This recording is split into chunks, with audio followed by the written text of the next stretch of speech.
ಸ್ವಾಗತ. ಇದೊಂದು ದೃಶ್ಯ ಶ್ರವಣ ಮಾಧ್ಯಮದ ನಿರೂಪಣೆ.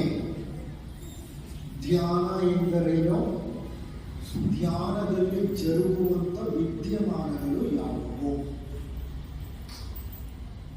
ಬೆಳಿಗ್ಗೆಯಿಂದ ಇದುವರೆಗೂ ಪತಂಜಲಿ ಯೋಗ ಸೂತ್ರಗಳಲ್ಲಿ ನಾವು 6 ಅಂಗಗಳನ್ನು ಅರ್ಥ ಮಾಡಿಕೊಂಡ್ವಿ.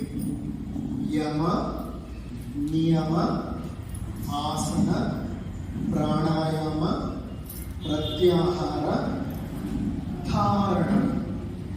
ಧಾರಣ ಅನ್ನೋದು 6ನೆಯ ಘಟ್ಟ. ಯಮದಿಂದ ಪ್ರಾರಂಭವಾದ ಪ್ರಯಾಣ ಧಾರಣಕ್ಕೆ ಬಂದು ತಲುಪಿದೆ. 6 ಘಟ್ಟಗಳನ್ನು ವಿವರವಾಗಿ ತಿಳ್ಕೊಳ್ಳುವಂಥ ಪ್ರಯತ್ನವನ್ನ ಮಾಡಿದ್ವಿ ಬೆಳಿಗ್ಗೆಯಿಂದ. ಈಗ ಕೊನೆಯ 2 ಘಟ್ಟಗಳು ಧ್ಯಾನ ಮತ್ತು ಸಮಾಧಿ. ಓಕೆ, ಯಮ ನಿಯಮಗಳು ಜೀವನಕ್ಕೆ ಒಂದು ಶಿಸ್ತನ್ನು ಕಲಿಸಿಕೊಡುತ್ತವೆ. ಯಮ ನಿಯಮಗಳನ್ನು ಪರಿಪಾಲಿಸಿದಾಗ ನಮ್ಮ ಭಾವನೆಗಳು, ಆಲೋಚನೆಗಳು ಮತ್ತು ಜೀವನ ಶೈಲಿ ಮತ್ತು ಜೀವನ ಕ್ರಮ ವ್ಯವಸ್ಥಿತವಾಗಿ ರೂಪುಗೊಳ್ಳುತ್ತೆ. ಯಾವಾಗ ಜೀವನ, ಭಾವನೆಗಳು, ಯೋಚನೆಗಳು ವ್ಯವಸ್ಥಿತವಾಗುತ್ತೋ ಆಗ ಬಹಳಷ್ಟು ಬದಲಾವಣೆಗಳು ನಮ್ಮಲ್ಲಿ ಕಂಡು ಬರುತ್ತವೆ. ಪ್ರಾಣಾಯಾಮ, ಆಸನ ಶರೀರವನ್ನ ವ್ಯವಸ್ಥಿತಗೊಳಿಸುತ್ತೆ. ಒಂದು ಕಡೆ ಭಾವನೆಗಳು, ಯೋಚನೆಗಳು, ಜೀವನ ಶೈಲಿ ವ್ಯವಸ್ಥಿತವಾಯಿತು ಅಂದ್ರೆ your emotions, your thoughts and your lifestyle got organised. ಅದಾದ್ಮೇಲೆ your physical body gets organised. ಸ್ಥೂಲ ಶರೀರ ವ್ಯವಸ್ಥಿತವಾಗಿಬಿಡುತ್ತೆ ಯಾವಾಗ ಪ್ರಾಣಾಯಾಮ ಮತ್ತು ಆಸನಗಳನ್ನು ಮಾಡ್ತಾರೆ. ಅದಾದ್ಮೇಲೆ ಬಂದದ್ದು ಯಾವುದು? ಪ್ರತ್ಯಾಹಾರ ಮತ್ತೆ ಧಾರಣ. ಪ್ರತ್ಯಾಹಾರ ಅನ್ನೋದು ನಿಮ್ಮೆಲ್ಲ ಇಂದ್ರಿಯಗಳನ್ನು ಅಂತರ್ಮುಖಿಯಾಗಿ ಮಾಡಿಕೊಳ್ಳೋದು. ಯಾವ ಇಂದ್ರಿಯಗಳು ಸದಾ ಪ್ರಪಂಚಕ್ಕೆ ತೆರೆದುಕೊಂಡಿದೆಯೋ ಆ ಇಂದ್ರಿಯಗಳ ದ್ವಾರಗಳನ್ನು ಮುಚ್ಚಿಬಿಡೋದು. ನಾನು ಹೇಳಿದೆ ಬೆಳಿಗ್ಗೆ, unplug your self from the external world. ಹೊರಗಿನ ಪ್ರಪಂಚದಿಂದ ನಿಮ್ಮನ್ನ ನೀವು ಬೇರ್ಪಡಿಸಿಕೊಳ್ಳಬೇಕು ಅಂದ್ರೆ ಇಂದ್ರಿಯಗಳ ಬಾಗಿಲುಗಳನ್ನು ಮುಚ್ಚಿಬಿಡಬೇಕು. ಕಾರಣ, ನಮಗೆ ಈ ಪ್ರಪಂಚದ ಪರಿಚಯ ಮಾಡಿಕೊಡ್ತಿರೋದು ಯಾವುದು? ಇಂದ್ರಿಯಗಳೇ. ಯಾವಾಗ ಇಂದ್ರಿಯಗಳು ನಿಷ್ಕ್ರಿಯವಾಗುತ್ತೋ ಈ ಹೊರಗಿನ ಪ್ರಪಂಚದಿಂದ ಬರ್ತಾ ಇರೋ ಡೇಟಾ ಸ್ಟಾಪ್ ಆಗಿಬಿಡುತ್ತೆ. New data is getting into your mind. ಮೆದುಳಿಗೆ, ಮನಸ್ಸಿಗೆ ಹೊಸ ಮಾಹಿತಿ ಹೋಗಲ್ಲ. ಯಾವಾಗ ಹೊಸ ಮಾಹಿತಿ ಹೋಗಲ್ವೋ ಆಗ ಕಸ ತುಂಬಿಸ್ಕೊಳ್ತೀವಲ್ಲ ನಾವು ಮನಸ್ಸಿನಲ್ಲಿ, ಆ ಕಸ ತುಂಬಿಸೋದು ನಿಂತು ಹೋಗುತ್ತೆ. ಅಂದ್ರೆ ಇನ್ನು ಹೆಚ್ಚಿಗೆ ಕಸ ತುಂಬಿಸ್ಕೊಡಲ್ಲ. ಆದ್ರೆ ಒಳಗಿರೋ ಕಸ ಈಗಾಗಲೇ ತುಂಬಿಸ್ಕೊಂಡಿರೋದನ್ನೇನ್ ಮಾಡ್ಬೇಕು ನಾವು? ಖಾಲಿ ಮಾಡಬೇಕು. ಅದನ್ನ ಖಾಲಿ ಮಾಡಬೇಕಂದ್ರೆ ಪ್ರತ್ಯಾಹಾರವಾದ ನಂತರ ಧಾರಣ, ಮನಸ್ಸನ್ನ ಏಕಾಗ್ರಗೊಳಿಸಬೇಕು. The mind should become focused on one point. One point ಹೇಳಿದ್ರೆ ಒಂದು ಕೇಂದ್ರದಲ್ಲಿ ಮನಸ್ಸನ್ನ ಪೂರ್ಣ ಕೇಂದ್ರೀಕರಿಸಬೇಕು. ಕೆಲವರು ಒಂದು ಮೇಣದ ಬತ್ತಿಯನ್ನ ಕಣ್ಮುಂದೆ ಇಟ್ಟುಕೊಂಡು ಧ್ಯಾನ ಮಾಡ್ತಾರೆ. ಮೇಣದ ಬತ್ತಿ ಅನ್ನೋದು ಧ್ಯಾನದ ವಸ್ತು. ಅವರ ಪೂರ್ಣ ಗಮನ ಆ ಮೇಣದ ಬತ್ತಿಯ ಮೇಲೆ ಕೇಂದ್ರೀಕೃತವಾಗುತ್ತೆ. ಕೆಲವರು ಒಂದು ಹೂವನ್ನ ಇಟ್ಟುಕೊಂಡು ಧ್ಯಾನ ಮಾಡ್ತಾರೆ. ಕೆಲವರು ಒಂದು ವಿಗ್ರಹವನ್ನ ಇಟ್ಕೊಂಡು ಧ್ಯಾನ ಮಾಡ್ತಾರೆ. ಇದೆಲ್ಲ ಧ್ಯಾನಕ್ಕೆ ಬೇಕಾದ ವಸ್ತುಗಳು. ಯಾಕೆ ವಸ್ತುಗಳನ್ನು ಇಟ್ಕೊಳ್ತೀವಿ ಅಂತಂದ್ರೆ ನಮ್ಮ ಮನಸ್ಸು ಪೂರ್ಣ ಅಲ್ಲಿ ಕೇಂದ್ರೀಕೃತವಾಗಲಿ. Let my mind become completely attentive, focused, single pointed and sharp. ಅದನ್ನ ನಾವು ಧಾರಣ ಅಂತ ಕರಿತೀವಿ. ಆದರೆ ಮನಸ್ಸೊಂದು ಮರ್ಕಟವಯ್ಯ, ಕಪಿಯದು ಬಹಳ ಕಷ್ಟ. ನಾವೆಷ್ಟು ಎಳ್ಕೊಂಡು ಬಂದು ಹಿಡಿದ್ರು ಒಂದು ವಸ್ತುವಿನ ಬಳಿ ಅದು ಕೆಲವು ಕ್ಷಣಗಳಲ್ಲಿ ಮತ್ತೆ ಅಲ್ಲಿಂದ ವಿಚಲಿತವಾಗಿ ಹೊರಟು ಹೋಗುತ್ತೆ. ಪದೇ ಪದೇ ಪದೇ ಪದೇ ವಿಚಲಿತವಾಗಿ ಹೋಗುವ ಮನಸ್ಸನ್ನ ಹಿಡಿದೆಳೆದು ಕರ್ಕೊಂಡು ಬಂದು ಧ್ಯಾನದ ವಸ್ತುವಿನ ಮೇಲೆ ನಮ್ಮ ಪ್ರಜ್ಞೆಯನ್ನು ಕೇಂದ್ರೀಕರಿಸುವುದನ್ನೇ ಧಾರಣ ಅಂತ ಕರೀತಾರೆ. ಇಲ್ಲಿವರೆಗೂ ನಾವು ಬೆಳಗಿನ ಹಲವು ಸತ್ಸಂಗಗಳಲ್ಲಿ ಅರ್ಥ ಮಾಡಿ, ಧಾರಣ ಅನ್ನೋದು ತೀವ್ರವಾದರೆ, ಚಡಪಡಿಸುತ್ತಿರುವ ಮನಸ್ಸು ಸಮಸ್ಥಿತಿಗೆ ಬಂದರೆ ಏನಾಗುತ್ತೆ? ಅದು ಮುಸ್ಸಂಜೆಯ ಸಮಯ. ಅಂದ್ರೆ ಅರ್ಥ ಏನೆಂದರೆ, the mind is slipping from ಧಾರಣ ಟು ಧ್ಯಾನ. ಹೇಗೆ ಮಧ್ಯಾಹ್ನ ಅನ್ನೋದು ಸಂಜೆಯಾಗಿ, ಸಂಜೆ ಅನ್ನೋದು ರಾತ್ರಿ ಆಗುತ್ತೋ ಡಸ್ಕ್ ಅಥವಾ ಸಂಜೆಯಲ್ಲಿ, ಹಾಗೆ ಧಾರಣದಲ್ಲಿ ನೆಲೆ ನಿಂತ ಮನಸ್ಸು ಪರಿಪೂರ್ಣ ಏಕಾಗ್ರತೆಯನ್ನು ತಲುಪಿದಾಗ it will automatically slip into meditation. ತಂತಾನೆ ಜಾರಿ ಬಿಡುತ್ತೆ. ಜಾರಿ ಅದು it will get into meditation.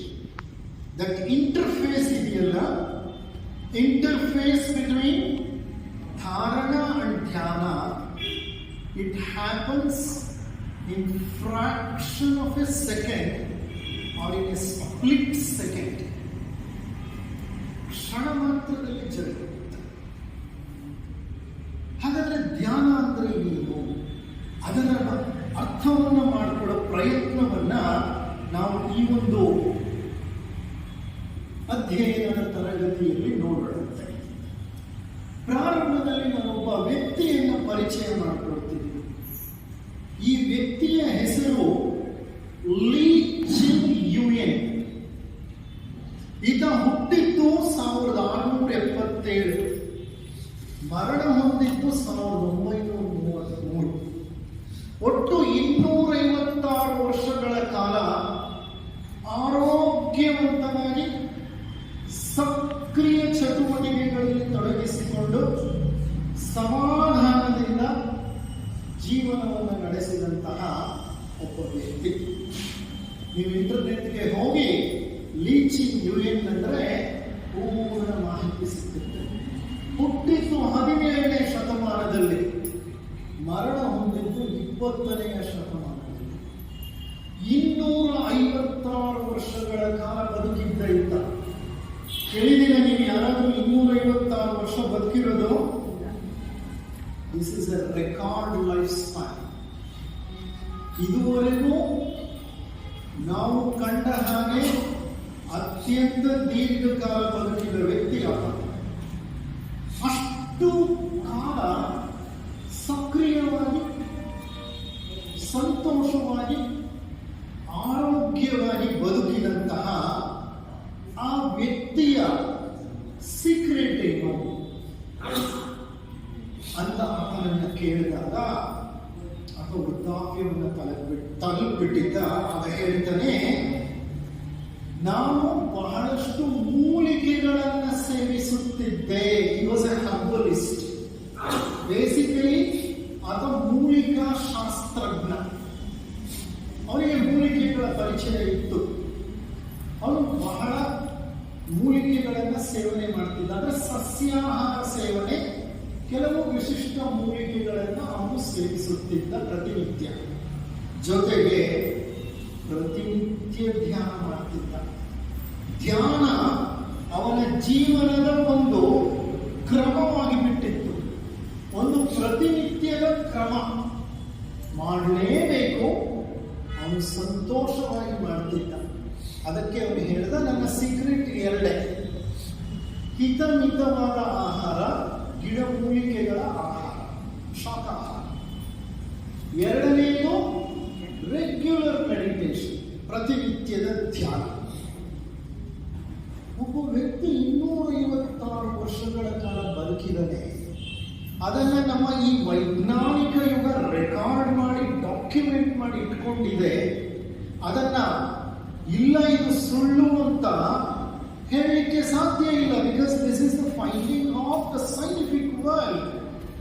ಸಾಕ್ಷ್ಯ ಸಮೇತ ಆ ದಾಖಲೆ ಇದೆ.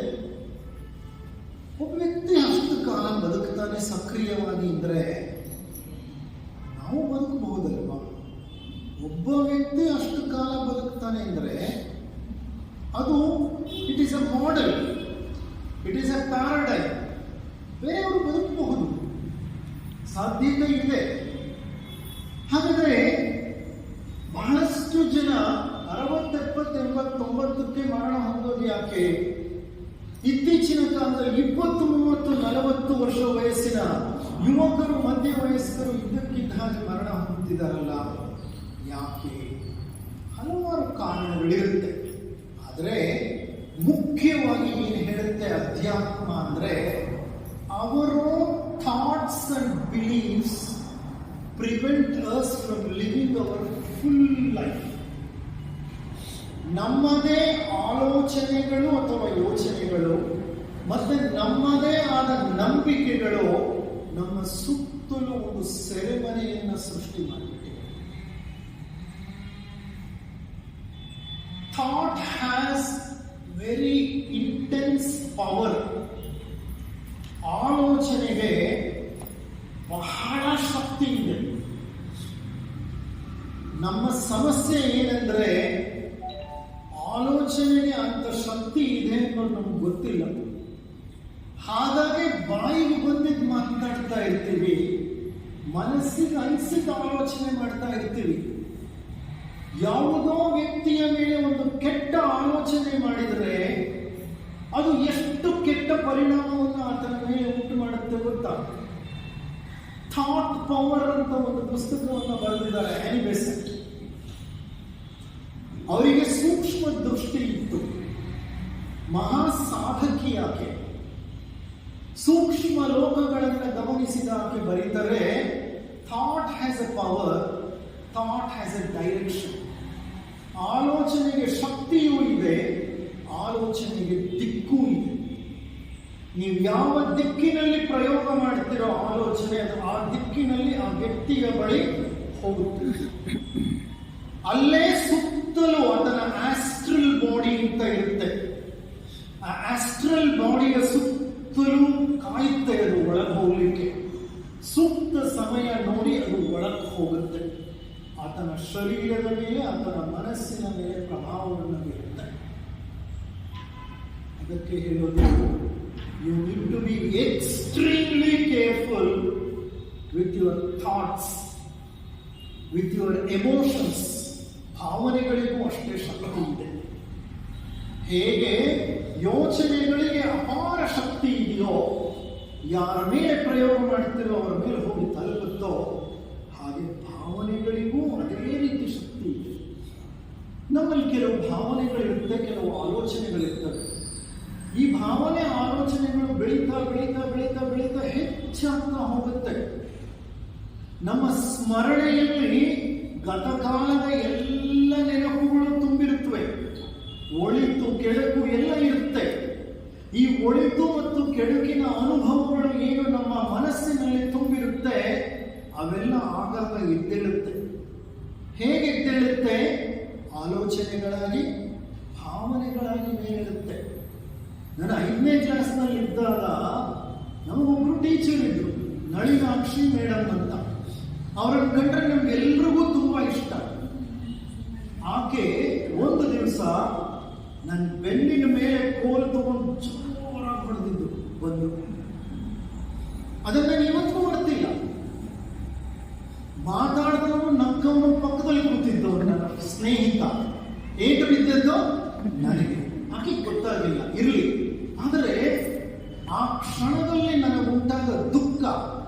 ಅಪಮಾನ, ಆ ಕೋಪ, ಕ್ರೋಧ ಎಲ್ಲ 5ನೇ ಕ್ಲಾಸ್ ಅಂದರೆ ನಾನು 1971-72 ಮಾತು ಹೇಳ್ತಿದ್ದೀನಿ.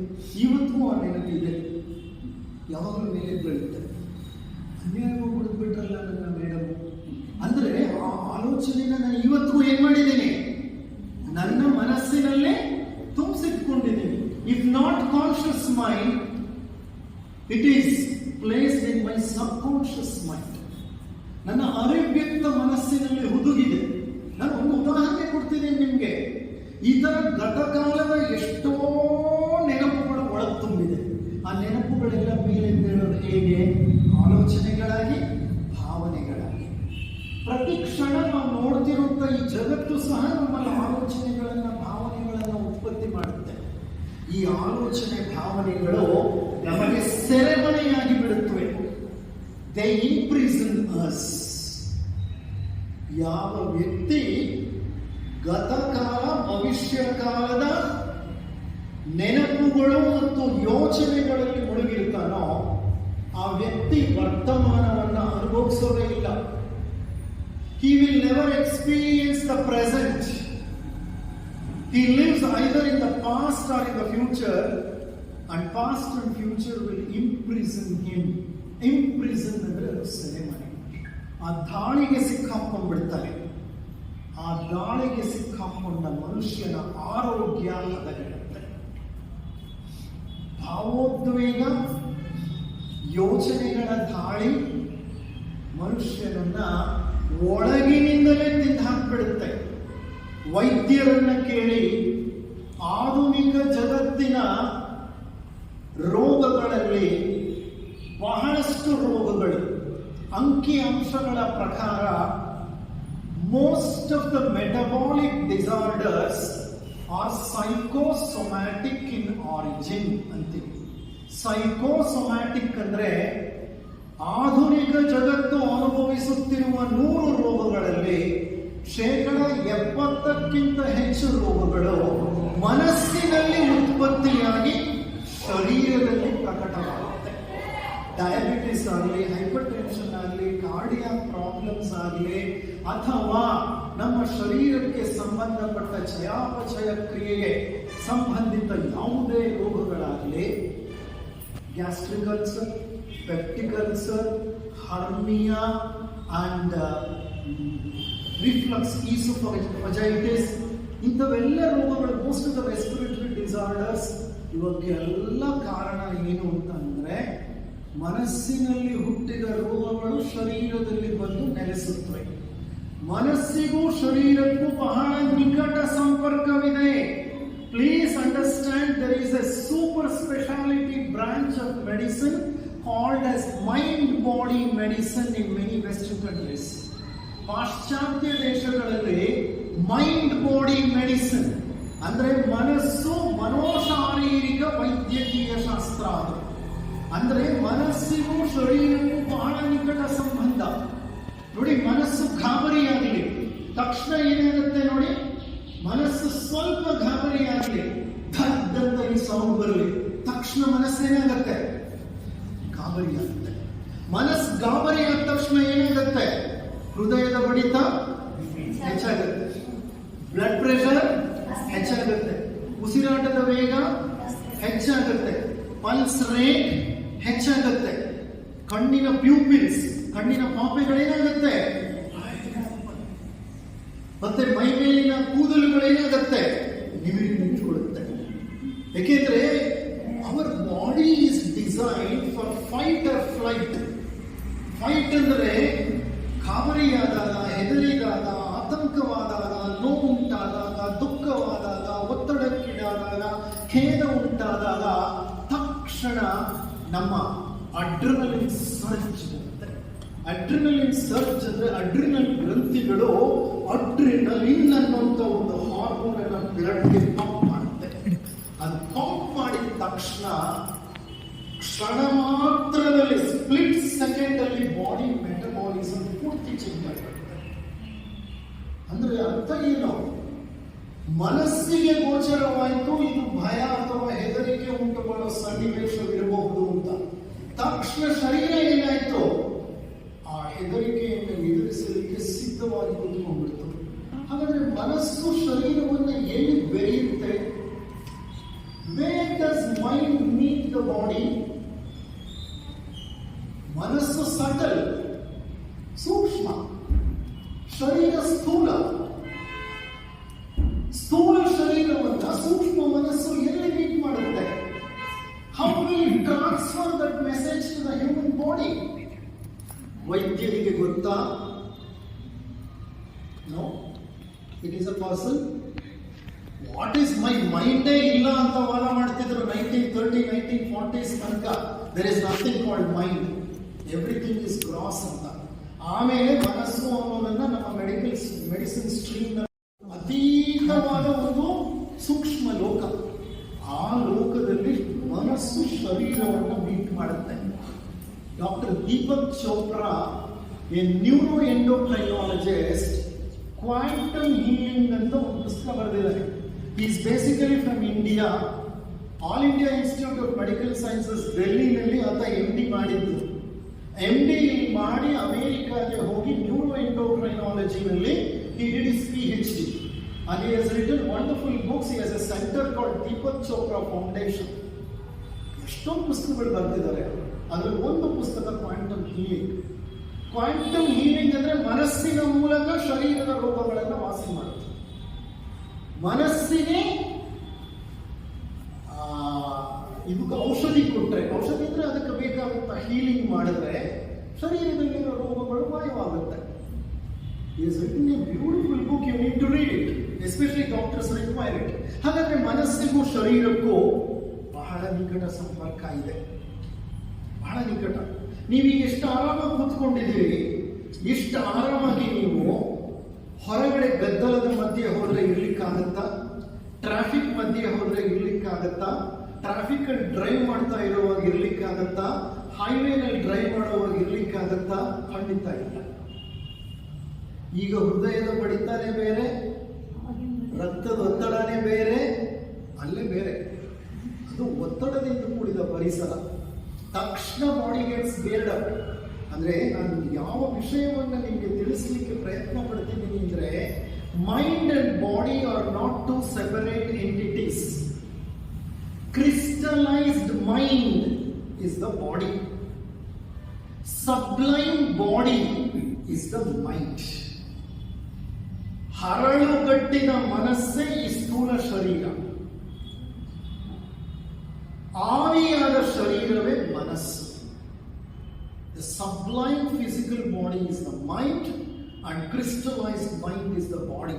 ಹಾಗಾಗಿ ಮನಸ್ಸಿನಲ್ಲಿ ಏನಾಗುತ್ತೋ ಅದು ಶರೀರವನ್ನು ತಲುಪಿ ಪ್ರಭಾವ ಬೀರುತ್ತೆ. ಶರೀರಕ್ಕೇನೇ ಆದ್ರೂ ಅದು ಮನಸ್ಸಿಗೆ ಹೋಗಿ ಧಕ್ಕೆಯನ್ನು ಉಂಟು ಮಾಡುತ್ತೆ. It is A by directional relationship.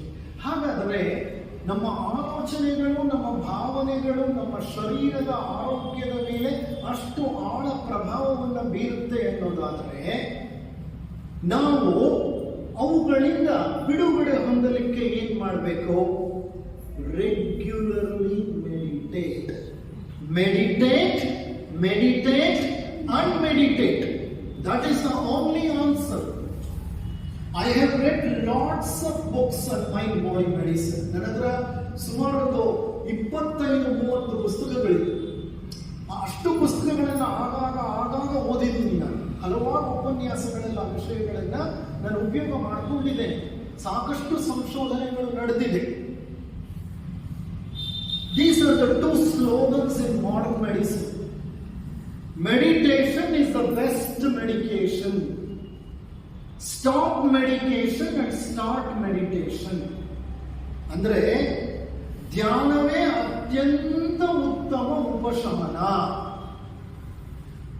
ದಯವಿಟ್ಟು ನಿಮ್ಮ ಔಷಧಿಗಳನ್ನು ನಿಲ್ಲಿಸಿ ಧ್ಯಾನವನ್ನ ಪ್ರಾರಂಭ ಮಾಡಿ. ಧ್ಯಾನ ಪ್ರಾರಂಭ ಮಾಡಿ ಅದನ್ನ ನೀವು ನಿರಂತರವಾಗಿ ಮಾಡಿಕೊಂಡು ಹೋಗಿದ್ದೆ ಆದರೆ ನಿಮ್ಮ ಶರೀರದ ಎಷ್ಟೋ ಕಾಯಿಲೆಗಳಲ್ಲಿ ಸುಧಾರಣೆ ಕಾಣುತ್ತೆ. ಹೇಗೆ ಧ್ಯಾನ ಮಾಡೋದು? What is the precursor for meditation? ಧ್ಯಾನಕ್ಕೆ ಮುನ್ನ ಸ್ಥಿತಿ ಹೇಗಿರಬೇಕು? ಪೂರ್ವಭಾವಿ ಸ್ಥಿತಿ. ಯಾವ ಸ್ಥಿತಿಯನ್ನು ತಲುಪಿದ್ರೆ ನಾನು ಧ್ಯಾನ ಸ್ಥಿತಿಯನ್ನ ತಲುಪಬಹುದು ಅಂದ್ರೆ, the precursor to meditation is taking attention off from the world. ಯಾವ ಪ್ರಜ್ಞೆಯನ್ನ ಸದಾ ವಿಶ್ವದ ಎಲ್ಲ ದಿಕ್ಕುಗಳಲ್ಲಿ ಹರಡಿಕೊಂಡಿರ್ತೀರೋ, ನಮ್ಮ ಪ್ರಜ್ಞೆ ಸದಾ ಬಹಿರ್ಮುಖವಾಗಿ ಕೆಲಸ ಮಾಡೋದು. ಕುಟುಂಬದ ಸಮಸ್ಯೆಗಳು, ವೈಯಕ್ತಿಕ ಸಮಸ್ಯೆಗಳು, ಸಾಮಾಜಿಕ ಸಮಸ್ಯೆಗಳು, ವ್ಯಾಪಾರಕ್ಕೆ ಸಂಬಂಧಪಟ್ಟ ಸಮಸ್ಯೆಗಳು, ಮಕ್ಕಳಿಗೆ ಸಂಬಂಧಪಟ್ಟ ಸಮಸ್ಯೆಗಳು, ಅಥವಾ ಮನೆಯಲ್ಲಿ ಹಿರಿಯರಿಗೆ ಸಂಬಂಧಪಟ್ಟ ಸಮಸ್ಯೆಗಳು, ಮಿತ್ರರ ನಡುವಿನ ಸಂಬಂಧ, ಬಂಧುಗಳ ನಡುವಿನ ಸಂಬಂಧ, ಏನೋ ಅಥವಾ ಫೈನಾನ್ಷಿಯಲ್ ಆರ್ಥಿಕ ಸಮಸ್ಯೆಗಳು, ಆರ್ಥಿಕ ಮುಗ್ಗಟ್ಟುಗಳು, ಯಾವಾಗಲೂ ಇವುಗಳು ಮಧ್ಯೆ ಇರ್ತವೆ. ಇಂಥ ಪ್ರಜ್ಞೆ ಏನ್ ಮಾಡುತ್ತೆ? ನಮ್ಮನ್ನ ಬಂಧಿಸಿ ಬಿಡುತ್ತೆ. ಅದಕ್ಕೆ ಅಮೃತವೆಂದು ಉಪನಿಷತ್ತಿನಲ್ಲಿ ಹೇಳ್ತಾರೆ, ಮನ ಏವ ಮನುಷ್ಯಾಣ ಕಾರಣಂ ಬಂಧ ಮೋಕ್ಷಯೋ ಬಂಧಾಯ ವಿಷಯವೋ ನಿರ್ವಿಷಯಂ ಮುಕ್ತಿಯೈ ಮನಃ. ಅಂದ್ರೆ ಮನ ಏವ ಮನುಷ್ಯಾಣ ಕಾರಣಂ ಬಂಧ ಮೋಕ್ಷಯೋ. ಮನಸ್ಸಿರೋದ್ರಿಂದಲೇ ಅವನನ್ನ ಮನುಷ್ಯ ಅಂತ ಕರೆಯೋದು. ಆದ್ರೆ ಆ ಮನಸ್ಸು ಮನುಷ್ಯನನ್ನ ಏನ್ ಮಾಡುತ್ತೆ? ಬಂಧಾಯ ವಿಷಯಾಸಾಂಗೋ. ವಿಷಯ ವಸ್ತುಗಳಲ್ಲಿ ಪ್ರಜ್ಞೆ ಹಂಚಿ ಹೋದಾಗ ಅದು ಬಂಧಿಸಿರುತ್ತೆ. It will imprison him. ನಿರ್ವಿಷಯಂ ಮುಕ್ತಿಯೈ ಮನಃ. ಯಾವಾಗ ಮನಸ್ಸನ್ನ ಈ ಲೌಕಿಕ ವಿಷಯಗಳಿಂದ ಹಿಂದೆ ತೆಗೆದುಕೊಳ್ತೀವೋ ಆಗ ಮುಕ್ತಿಯೈ ಮನಃ, ಅದು ಮನಸ್ಸನ್ನ ಏನ್ ಮಾಡುತ್ತೆ? ಮುಕ್ತಿಗೊಳಿಸಿರುತ್ತೆ. ಅಂದ್ರೆ ಯಾವ ಮನಸ್ಸು ನಮ್ಮನ್ನ ಬಂಧಿಸುತ್ತೋ ಅದೇ ಮನಸ್ಸು ನಮ್ಮನ್ನ ಬಿಡುಗಡೆಗೊಳಿಸುವ ಶಕ್ತಿಯನ್ನ ಹೊಂದಿದೆ. ಯಾವಾಗ ಬಂಧಿಸುತ್ತೆ? ಲೌಕಿಕದಲ್ಲಿ ತೊಡಗಿಕೊಂಡಾಗ. ಯಾವಾಗ ಬಿಡುಗಡೆಗೊಳಿಸುತ್ತೆ? ಲೌಕಿಕದಿಂದ ಹಿಂತಿರುಗಿದಾಗ, ಹಿಂಜರಿದಾಗ ಅದು ನಮ್ಮನ್ನು ಬಿಡುಗಡೆಗೊಳಿಸುತ್ತೆ. ಹೇಗೆ ಲೌಕಿಕದಿಂದ ಹಿಂದೆ ಹೋಗೋದು?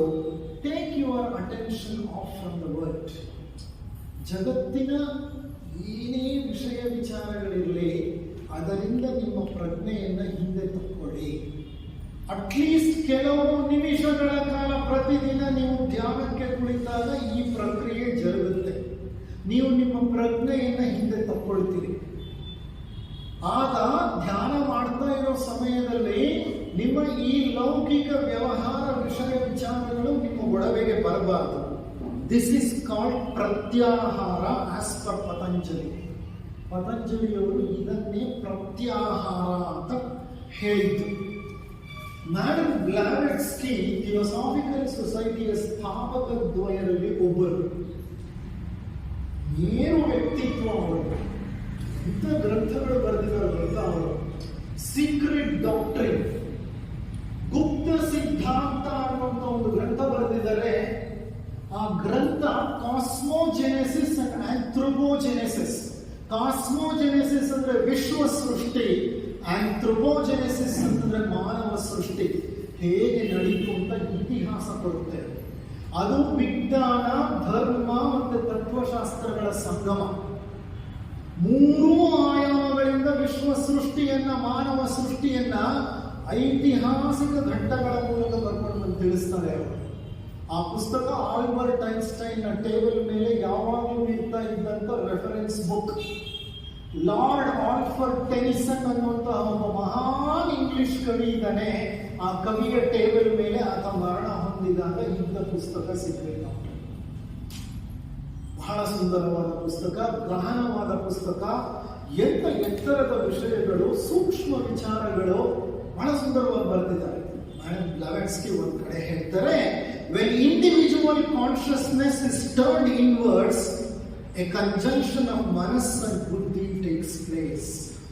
ಯಾವಾಗ ನಾವು ನಮ್ಮ ವೈಯಕ್ತಿಕ ಪ್ರಜ್ಞೆಯನ್ನ ಅಂತರ್ಮುಖಗೊಳಿಸ್ತೀವೋ, ಅಂದ್ರೆ ಹೊರಗಿನಿಂದ ಒಳಕ್ಕೆ ತಕ್ಕೊಳ್ತೀವೋ, ಬಾಹ್ಯ ಪ್ರಪಂಚದಿಂದ ಅಂತರ್ ಪ್ರಪಂಚದ ಕಡೆಗೆ ಅದನ್ನು ತಿರುಗಿಸುತ್ತೀವೋ, ಆಗ ಮನಸ್ಸು ಬುದ್ಧಿ ಎರಡು ಒಟ್ಟಾಗಿ ಸೇರ್ಕೊಂಡ್ಬಿಡುತ್ತೆ. ಬುದ್ಧಿ ಅಂದ್ರೆ ನಾನು ಆಗಲೇ ಹೇಳಿದ್ನಲ್ಲ, ಕೆಳಮಟ್ಟದ ಬುದ್ಧಿ ಅಲ್ಲ, ಇದು ಇಂಟ್ಯೂಷನ್, ಅಂತಸ್ಫುರಣೆಯಿಂದ ಹೇಳ್ತೀವಿ. ಮನಸ್ಸಿಗೆ ಅತೀತವಾದ ಒಂದು ಪ್ರಜ್ಞೆ ಅದು, ಬುದ್ಧಿ ಪ್ರಜ್ಞೆ, ಐಕ್ಯತಾ ಪ್ರಜ್ಞೆ ಅದು. ಆ ಪ್ರಜ್ಞೆಯಲ್ಲಿ ಒಬ್ಬ ವ್ಯಕ್ತಿ ಇದ್ದಾಗ ವಿಭಜನೆ ಅಥವಾ ಭೇದ ಭಾವ ಗೊತ್ತಾಗಲ್ಲ, ಆತನಿಗೆ ಎಲ್ಲ ಒಂದೇ ರೀತಿ ಕಾಣುತ್ತೆ. ಅನುಭಾವಿಗಳೆಲ್ಲ ಪ್ರಪಂಚವನ್ನು ಸ್ವೀಕರಿಸಿದ್ದು ಹಾಗೆ, ಏಕತ್ವದ ತುದಿಯನ್ನು ಅನುಭವಿಸಿದವರು ಅನುಭಾವಿಗಳು, ಸಂತರು, ಮಹಂತರು, ಸಿದ್ಧ ಪುರುಷರು, ಸಾಧುಗಳು, ಅವರೆಲ್ಲ ಬದುಕಿದ ಹಾಗೆ. ಶಿರಡಿ ಸಾಯಿಬಾಬಾ ಅವರು ಊಟ ಮಾಡಲು ಕುಳಿತುಕೊಂಡ್ರೆ ಅವರು ಅವರ ಒಂದು ಎಲೆಯಲ್ಲಿ ಎಲ್ಲ ಬಡಿಸ್ಕೊಂಡ ನಂತರ ಅವರು ಅದರಲ್ಲಿ ಊಟ ಮಾಡ್ತಿದ್ರು. ಅಲ್ಲಿರೋ ಒಂದು ಕುರಿಗೂ ಬಂದು ತಿಂತಿತ್ತು, ಮೇಕೆಗೂ ಬಂದು ತಿಂತಿತ್ತು, ನಾಯಿಗೂ ಬಂದು ತಿಂತಿತ್ತು, ಅವರು ತಿಂತಾ ಇದ್ರು. ಅವರಿಗೆ ಭೇದ ಭಾವ ಕಾಣಿಸ್ತಾನೆ ಇರಲಿಲ್ಲ. ಅವರು ಸಿದ್ಧ ಪುರುಷರು, ಅವರು ಅವಧೂತರು, ಏಕತ್ವದಲ್ಲಿ ನೆಲೆಸಿರೋರು. ಅವರಿಗೆ ಗೊತ್ತು ನನ್ನ ಆತ್ಮ ಅದರ ಆತ್ಮ ಒಂದೇ, ನಮ್ಮಿಬ್ಬರ ಮೂಲ ಒಂದೇ ಅಂತ. ಅದನ್ನು ಅರ್ಥ ಮಾಡ್ಕೋಬೇಕಂದ್ರೆ ಆ ಪ್ರಜ್ಞಾ ಮಟ್ಟವೇ ಬೇರೆ. ಅದನ್ನೇ ಬುದ್ಧಿ ಪ್ರಜ್ಞೆ ಅಂತ ಹೇಳೋದು ನಮ್ಮ ಥಿಯಾಸಫಿ ವಾಂಗ್ಮಯದಲ್ಲಿ. ಕೆಳಗಿನ ಮಟ್ಟದ ಬುದ್ಧಿ ಎಲ್ಲರನ್ನೂ ವಿಭಾಗ ಮಾಡುತ್ತೆ. ಅವನು ಒಕ್ಕಲಿಗ, ನಾನು ಲಿಂಗಾಯತ, ಇವನು ಬ್ರಾಹ್ಮಣ, ಅವನು ವೈಶ್ಯ, ಇದನ್ನೆಲ್ಲ ಸೃಷ್ಟಿ ಮಾಡೋದು ಕೆಳಗಿನ ಮಟ್ಟದ ಅಧೋ ಬುದ್ಧಿ. ಅದು ಆ ಬುದ್ಧಿನೆಲ್ಲ ನಾನು ಹೇಳ್ತಾ ಇರೋದು. ಅವ್ರು ಹೇಳ್ತಾರೆ, ಯಾವಾಗ ಮನಸ್ಸು ಆಂತರಿಕವಾಗಿ ತಿರುಗಿಕೊಳ್ಳುತ್ತೋ ಆಗ ಮನಸ್ಸು ಮತ್ತೆ ಬುದ್ಧಿ, ಉನ್ನತ ಮಟ್ಟದ ಬುದ್ಧಿ ಒಂದಾಗ್ಬಿಡುತ್ತೆ ಅಂತ ಹೇಳ್ತಾರೆ. ಅಂತಹ ಸ್ಥಿತಿಯಲ್ಲೇ ಧ್ಯಾನ ಪ್ರಾರಂಭ ಆಗೋದು. ನಾನೀಗ ಬ್ರೈನ್ ವೇವ್ಸ್ ಬಗ್ಗೆ ಮಾತನಾಡ್ತಿದ್ದೀನಿ ಈ ಸ್ಲೈಡಲ್ಲಿ. ಮೆದುಳಿನಿಂದ ಹೊರಬರುವಂತಹ ಅಲೆಗಳು, ಮೆದುಳು ಸದಾ ಚಟುವಟಿಕೆಯಲ್ಲಿರುತ್ತೆ.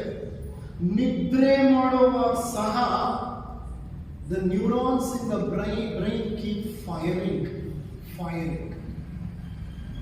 ಜಾಗೃತ ಸ್ಥಿತಿಯಲ್ಲಿರ್ತೀವಲ್ಲ, ಹಗಲಿನಲ್ಲಿ ಎದ್ದು ಕೆಲಸ ಮಾಡ್ತಾ ಇರ್ತೀವಲ್ಲ, ಯೋಚನೆ ಮಾಡ್ತಾ ಇರ್ತೀವಲ್ಲ, ಆಗ ನಮ್ಮ ಮನಸ್ಸಿನ ಆಲೋಚನೆ ಮತ್ತು ಭಾವನೆಗಳ ಮಧ್ಯದಲ್ಲಿ ನಮ್ಮ ಮೆದುಳು ಬೀಟಾ ಬ್ರೈನ್ ವೇವ್ಸ್ ನ ಪ್ರೊಡ್ಯೂಸ್ ಮಾಡುತ್ತೆ. ಈ ಹಂತದಲ್ಲಿ ನಮಗೇನಾದ್ರೂ ಇಇಜಿ ಅಂತ ಹೇಳ್ತೇವೆ. ಇಇಜಿ ಅನ್ನ ಹಾಕಿ ಬ್ರೈನ್ ವೇವ್ಸ್ ನ ಕ್ಯಾಪ್ಚರ್ ಮಾಡಿದ್ರೆ ಬೀಟಾ ವೇವ್ಸ್ ಬರ್ತಿರುತ್ತೆ ನಮ್ಮಲ್ಲಿ. ಬೀಟಾ ವೇವ್ಸ್ ಅಂದ್ರೆ ಏನು? ಸೆಕೆಂಡಿಗೆ 14ರಿಂದ 30 ಅಲೆಗಳು. ಸೆಕೆಂಡಿಗೆ 14ರಿಂದ 30. ನಿಮ್ಗೆ ಕಾಣಿಸ್ತಿದೆ ನೋಡಿ ಅಲ್ಲಿ, ಒಂದ್ರ ಪಕ್ಕ ಒಂದು ಒತ್ತೊತ್ತಾಗಿ ಮೇಲ್ಗಡೆ ಇದೆಯಲ್ಲ, ಎಷ್ಟು ಅಲೆಗಳು ಬರ್ತಾ ಇದೆ. ನಾವು ಎಚ್ಚರ ಈ ಸ್ಥಿತಿಯಲ್ಲಿದ್ದಾಗ ಅಂತ ಅಲೆಗಳೇ ಬರೋದು. ಸೆಕೆಂಡಿಗೆ 14ರಿಂದ 30. ಮ್ಯಾಥಮ್ಯಾಟಿಷಿಯನ್ನು ಅಥವಾ is a software specialist dealing with data analytics, big data analytics ಅಂತ ಕೆಲಸ ಮಾಡ್ತಿರೋರಲ್ಲಿ 30ಕ್ಕಿಂತ ಜಾಸ್ತಿ ಇರುತ್ತೆ, 40-50 ತನಕ ಹೋಗುತ್ತೆ. ಕ್ಲಿಷ್ಟಕರ ಕೆಲಸಗಳನ್ನ ಅಂದ್ರೆ ಯೋಚನೆಗಳನ್ನ ಮಾಡ್ತಾ ಇರುವಾಗ, ಅಂದ್ರೆ ನಮ್ಮ ಮೆದುಳು ವಿಪರೀತ ಅಲೆಗಳನ್ನು ಉತ್ಪತ್ತಿ ಮಾಡುತ್ತೆ.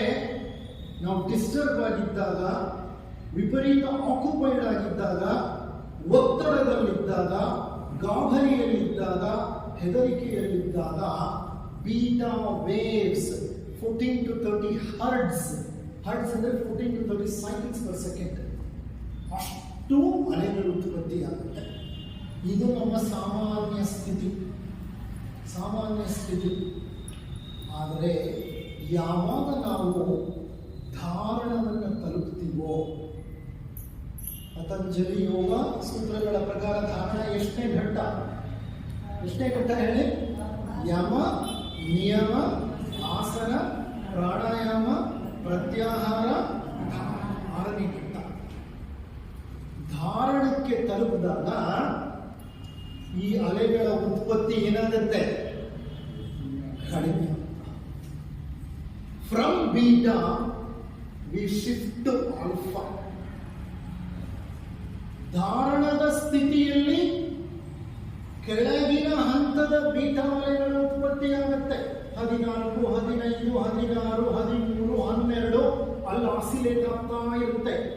ಧಾರಣದಲ್ಲಿ ಧಾರಣ ತೀವ್ರವಾಗಿ ಧ್ಯಾನವನ್ನು ತಲುಪಿದಾಗ ಆಲ್ಫಾ ವೇವ್ಸ್ ಬರುತ್ತೆ. ಆಲ್ಫಾ ವೇವ್ಸ್ ಅಂದ್ರೆ ಮೇಲಿನಿಂದ ಎರಡನೇದು 9 ರಿಂದ 13 ಅಲೆಗಳು. ಮೇಲಿನಿಂದ ಎರಡನೇ ಚಿತ್ರ ನೋಡಿ, ಅಲ್ಲಿ ಅಲೆಗಳು ಹೆಚ್ಚಾಗಿದೆಯಾ ಕಡಿಮೆ ಆಗಿದೆಯಾ? ಹೆಚ್ಚಾಗಿದೆಯಾ ಕಡಿಮೆ ಆಗಿದೆಯಾ? ಕಡಿಮೆ ಆಗಿದೆ. ಅಂದ್ರೆ ನಿಧಾನವಾಗಿ ಬರ್ತಿದೆ ಅಲೆಗಳು. ಸೆಕೆಂಡಿಗೆ 8 ರಿಂದ 13 ಅಥವಾ 9 ರಿಂದ 13. 8 is called as alpha low range ಅಂತ ಹೇಳ್ತಾರೆ.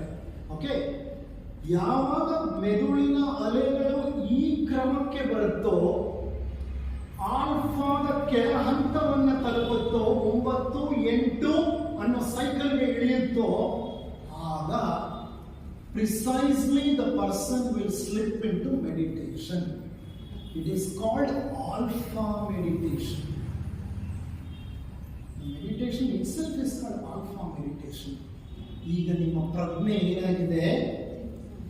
ವಿಪರೀತ ಗಲಿಬಿಲಿಯ ಮಧ್ಯೆ ಇದ್ದ ಪ್ರಜ್ಞೆ ಸಮಾಧಾನ ಸ್ಥಿತಿಯನ್ನು ತಲುಪಿದೆ. ಮೆದುಳು ಬಹಳ ಕಡಿಮೆ ಅಲೆಗಳನ್ನು ಉತ್ಪತ್ತಿ ಮಾಡ್ತಿದೆ. ಶರೀರ ಸ್ತಬ್ಧವಾಗ್ತಾ ಇದೆ. ಉಸಿರಾಟದ ವೇಗ ಕಡಿಮೆ ಆಗ್ತಿದೆ. ಹೃದಯದ ಬಡಿತ ಕಡಿಮೆ ಆಗ್ತಿದೆ. ರಕ್ತದ ಒತ್ತಡ ಕಡಿಮೆ ಆಗುತ್ತೆ. ಶರೀರ ವಿರಮಿಸಲು ಪ್ರಾರಂಭಿಸುತ್ತೆ. It is called relaxation response, or ಅಂತ ಕರೀತಾರೆ ಕಾರ್ಡಿಯಾಲಜಿನಲ್ಲಿ. ಈ ರಿಲ್ಯಾಕ್ಸೇಷನ್ ರೆಸ್ಪಾನ್ಸ್ ಅನ್ನೋದನ್ನು ಮೊಟ್ಟ ಮೊದಲು ಪ್ರತಿಪಾದಿಸಿದವನು doctor Herbert Spencer. He was a cardiologist in USA. 1950ರ ದಶಕದಲ್ಲಿ 40ರ ದಶಕದಲ್ಲಿ ಆತ ಹಲವಾರು ರಿಸರ್ಚ್ಗಳನ್ನು ಮಾಡಿದ. ರಿಸರ್ಚ್ ಮಾಡಾದ್ಮೇಲೆ ಆತ he named this change in the brain waves as a relaxation response, RR ಅಂತ. ಆಗ ಶರೀರದ ಎಲ್ಲ ಸಿಸ್ಟಮ್ಗಳನ್ನು ಕಾಮ್ ಡೌನ್ ಆಗುತ್ತೆ. ಅವುಗಳ ಆವೇಗ ವೇಗ ಕಡಿಮೆ ಆಗುತ್ತೆ. ಆಮೆ ಎಷ್ಟು ವರ್ಷ ಬರ್ತದೆ ಗೊತ್ತಾ? 800,000 ವರ್ಷ ಬರುತ್ತೆ. ಅದರ ಹೃದಯದ ಬಡಿತ ಎಷ್ಟು ಗೊತ್ತಾ? 8 ನಿಮಿಷಕ್ಕೋ 10 ನಿಮಿಷಕ್ಕೋ ಒಮ್ಮೆ ಹೃದಯ ಬಡಿಯುತ್ತೆ. ಹೃದಯದ ಬಡಿತ ಹೆಚ್ಚಿದ್ದವರು ಆಯಸ್ಸು ಕಡಿಮೆ. ಯಾವಾಗ ಹೃದಯದ ಬಡಿತ ಹೆಚ್ಚಾಗಿರುತ್ತೆ, ಹೃದಯದ ಬಡಿತ ಹೆಚ್ಚು ಯಾವಾಗಿರುತ್ತೆ ಅಂದ್ರೆ ನಾವು ಆತಂಕದಲ್ಲಿ, ಒತ್ತಡದಲ್ಲಿ, ಗಾಬರಿಯಲ್ಲಿ, ಬಹಳ ಕಷ್ಟ, ದುಃಖ, ರೋಧನದಲ್ಲಿ ಜೀವನ ಮಾಡ್ತೀವಲ್ವ ನಾವು, ಆವಾಗ ಹೃದಯದ ಬಡಿತ ಹೆಚ್ಚಾಗುತ್ತೆ. ಭಯ ಹೆಚ್ಚಾದಾಗ, ಹೆದರಿಕೆ ಹೆಚ್ಚಾದಾಗ, ಗಾಬರಿ ಹೆಚ್ಚಾದಾಗ, ಆತಂಕ ಜಾಸ್ತಿ ಇದ್ದಾಗ, ಏನಾಗ್ಬಿಡುತ್ತೋ ಅನ್ನೋದಿದ್ದಾಗ, ವಿಪರೀತ ಪರಿತಪಿಸುತ್ತಿದ್ದಾಗ, ಆ ಶರೀರದ ಒಂದು ಟೋನೇ ಬೇರೆ ಇರುತ್ತೆ. ಶರೀರದ ತುಂಬಾ ಅಡ್ರೆನಲಿನ್ ರಶ್ ಇರುತ್ತೆ. ಶರೀರದ ತುಂಬಾ ಸ್ಟೀರಾಯ್ಡ್ಸ್ ಇರುತ್ತೆ. ಬಯೋಕೆಮಿಸ್ಟ್ರಿನೇ ಚೇಂಜ್ ಆಗಿಬಿಟ್ಟಿರುತ್ತೆ. ಆ ಟೈಮ್ನಲ್ಲಿ ಬ್ಲಡ್ ತೆಗೆದು ನೋಡ್ತು ಅಂದ್ರೆ ಆ ಬ್ಲಡ್ ನ ಕಾಂಪೋಸಿಷನ್ ಬೇರೆ ಇರುತ್ತೆ. ಸಮಾಧಾನವಾಗಿರುವಂತಹ ಧ್ಯಾನ ಸ್ಥಿತಿಯಲ್ಲಿ ಬ್ಲಡ್ ತೆಗೆದು ನೋಡಿ, the biochemistry will be different. ಸಮಾಧಾನವಾಗಿರುವಾಗ, ಅಂದ್ರೆ ಈ ತರ ಆಲ್ಫಾ ಮೆಡಿಟೇಷನ್ ಅಥವಾ ಮೆಡಿಟೇಷನ್ಗೆ ಜಾರುವಾಗ ಪೂರ್ಣ ನಮ್ಮ ರಕ್ತದ ರಾಸಾಯನಿಕ ಸ್ಟ್ರಕ್ಚರ್ ಚೇಂಜ್ ಆಗ್ಬಿಡುತ್ತೆ, ರಚನೆ ಬದಲಾಗ್ಬಿಡುತ್ತೆ.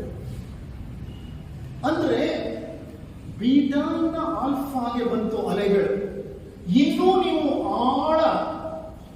ಆಳ ಧ್ಯಾನಕ್ಕೆ ಹೋದ್ರೆ ಮತ್ತಷ್ಟು ಕಡಿಮೆ ಆಗುತ್ತೆ. ಎಷ್ಟು ಹೋಗುತ್ತೆ? ಸೆಕೆಂಡಿಗೆ 4 ರಿಂದ 8. ಅದನ್ನ ಡೆಲ್ಟಾ ಅಲೆಗಳು ಅಂತ ಕರೀತಾರೆ. ಈಗ ಥೀಟಾ ಅಂತ ಕರೀತಾರೆ. ಈ ಥೀಟಾ ಅಲೆಗಳನ್ನು ಗಮನಿಸಿ ನೋಡಿ, ಅವು ಆಲ್ಫಾ ಅಲೆಗಳಿಗಿಂತ ವಿಸ್ತಾರವಾಗಿದೆ. ಅಲೆಗಳ ಸಂಖ್ಯೆ ಏನಾಗಿದೆ? ಕಡಿಮೆ ಆಗಿದೆ. ಈಗ ವ್ಯಕ್ತಿ ಆಳ ಧ್ಯಾನವನ್ನು ಪ್ರವೇಶ ಮಾಡ್ತಿದ್ದಾನೆ. ಸುಷುಪ್ತಿಯ ಆಚೆ ಇರುವಂಥ ಒಂದು ಸ್ಥಿತಿಯನ್ನು ತಲುಪ್ತಾರೆ. ಜಾಗ್ರತ್, ಸ್ವಪ್ನ, ಸುಷುಪ್ತಿ, ತುರ್ಯ ಸುಷುಪ್ತಿ ಅಂದ್ರೆ ಆಳ ನಿದ್ರೆ. ನಿದ್ರೆ ಮಾಡ್ತಿರೋ ವ್ಯಕ್ತಿಗೆ, ಧ್ಯಾನ ಮಾಡ್ತಿರೋ ವ್ಯಕ್ತಿಗೆ ಆಳ ಧ್ಯಾನ. ಅಲ್ಲಿ ಬರೀ 4 ರಿಂದ 8 ಕಂಪನಾಂಕಗಳನ್ನು ಒಳಗೊಂಡಂತಹ ಬ್ರೈನ್ ವೇವ್ಸ್ ಬರ್ತಾ ಇದೆ. ಇನ್ನೂ ಆಳಕ್ಕೆ ಹೋದ್ರೆ ಧ್ಯಾನ, ಆ ವ್ಯಕ್ತಿ ಸಮಾಧಿಯನ್ನು ತಲುಪ್ತಾನೆ.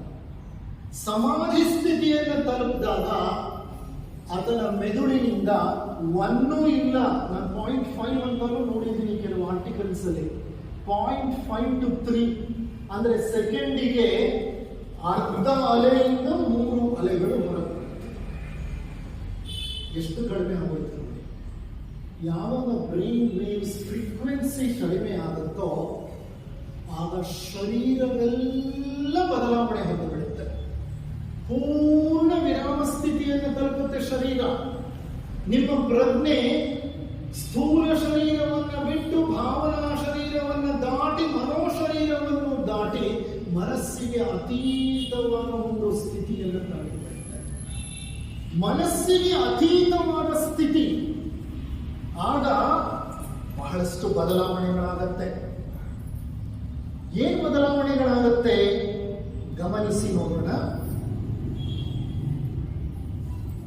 ಧಾರಣದಲ್ಲಿ ನಿಮ್ಮ ಪ್ರಜ್ಞೆ ಒಂದು ಕಡೆ ಕೇಂದ್ರೀಕೃತವಾಯಿತು. ಧ್ಯಾನದಲ್ಲಿ ಪ್ರಜ್ಞೆ ತಿರುಗಿಕೊಂಡು ಬಿಡ್ತು, ಎಲ್ಲ ಕಡೆ ಹರಡಿಬಿಡ್ತು.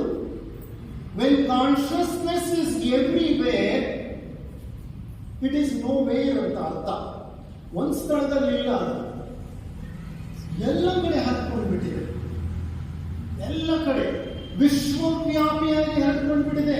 ಅದು ವಿಶ್ವ ಪ್ರಜ್ಞೆಯಲ್ಲಿ ಬೆರೆತು ಹೋಗಿದೆ. ಅದು ವೈಯಕ್ತಿಕ ಪ್ರಜ್ಞೆ ವಿಶ್ವ ಪ್ರಜ್ಞೆಯಲ್ಲಿ ಸೇರಿಕೊಂಡು ಬಿಟ್ಟಿದೆ. ಇದನ್ನೇ ಕುವೆಂಪುರವರು ವಿಶ್ವಮಾನವ ಮನೋಭಾವ ಅಂತ ಹೇಳ್ತಾ ಇದ್ದಿದ್ದು. ಎಲ್ಲ ಕಡೆ ಪ್ರಜ್ಞೆ ಹರಡ್ಕೊಂಡು ಬಿಡ್ತು ಅಂತಂದ್ರೆ ಒಂದು ಕಡೆ ನೆಲೆ ನಿಂತಿಲ್ಲ ಅದು ಅಂತ ಅಂದ್ರೆ ಅದು ಏಕತ್ವದ ಅನುಸಂಧಾನವನ್ನು ಅನುಭವಿಸ್ಬಿಡುತ್ತೆ. ವಾಟ್ ಈಸ್ ಆಕ್ಚುಲಿ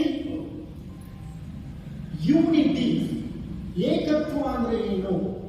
ಬ್ರದರ್ಹುಡ್ ಅಂದ್ರೆ ಏನು? ಸಹೋದರ ಭಾವ ಅಂದ್ರೆ ಏನು?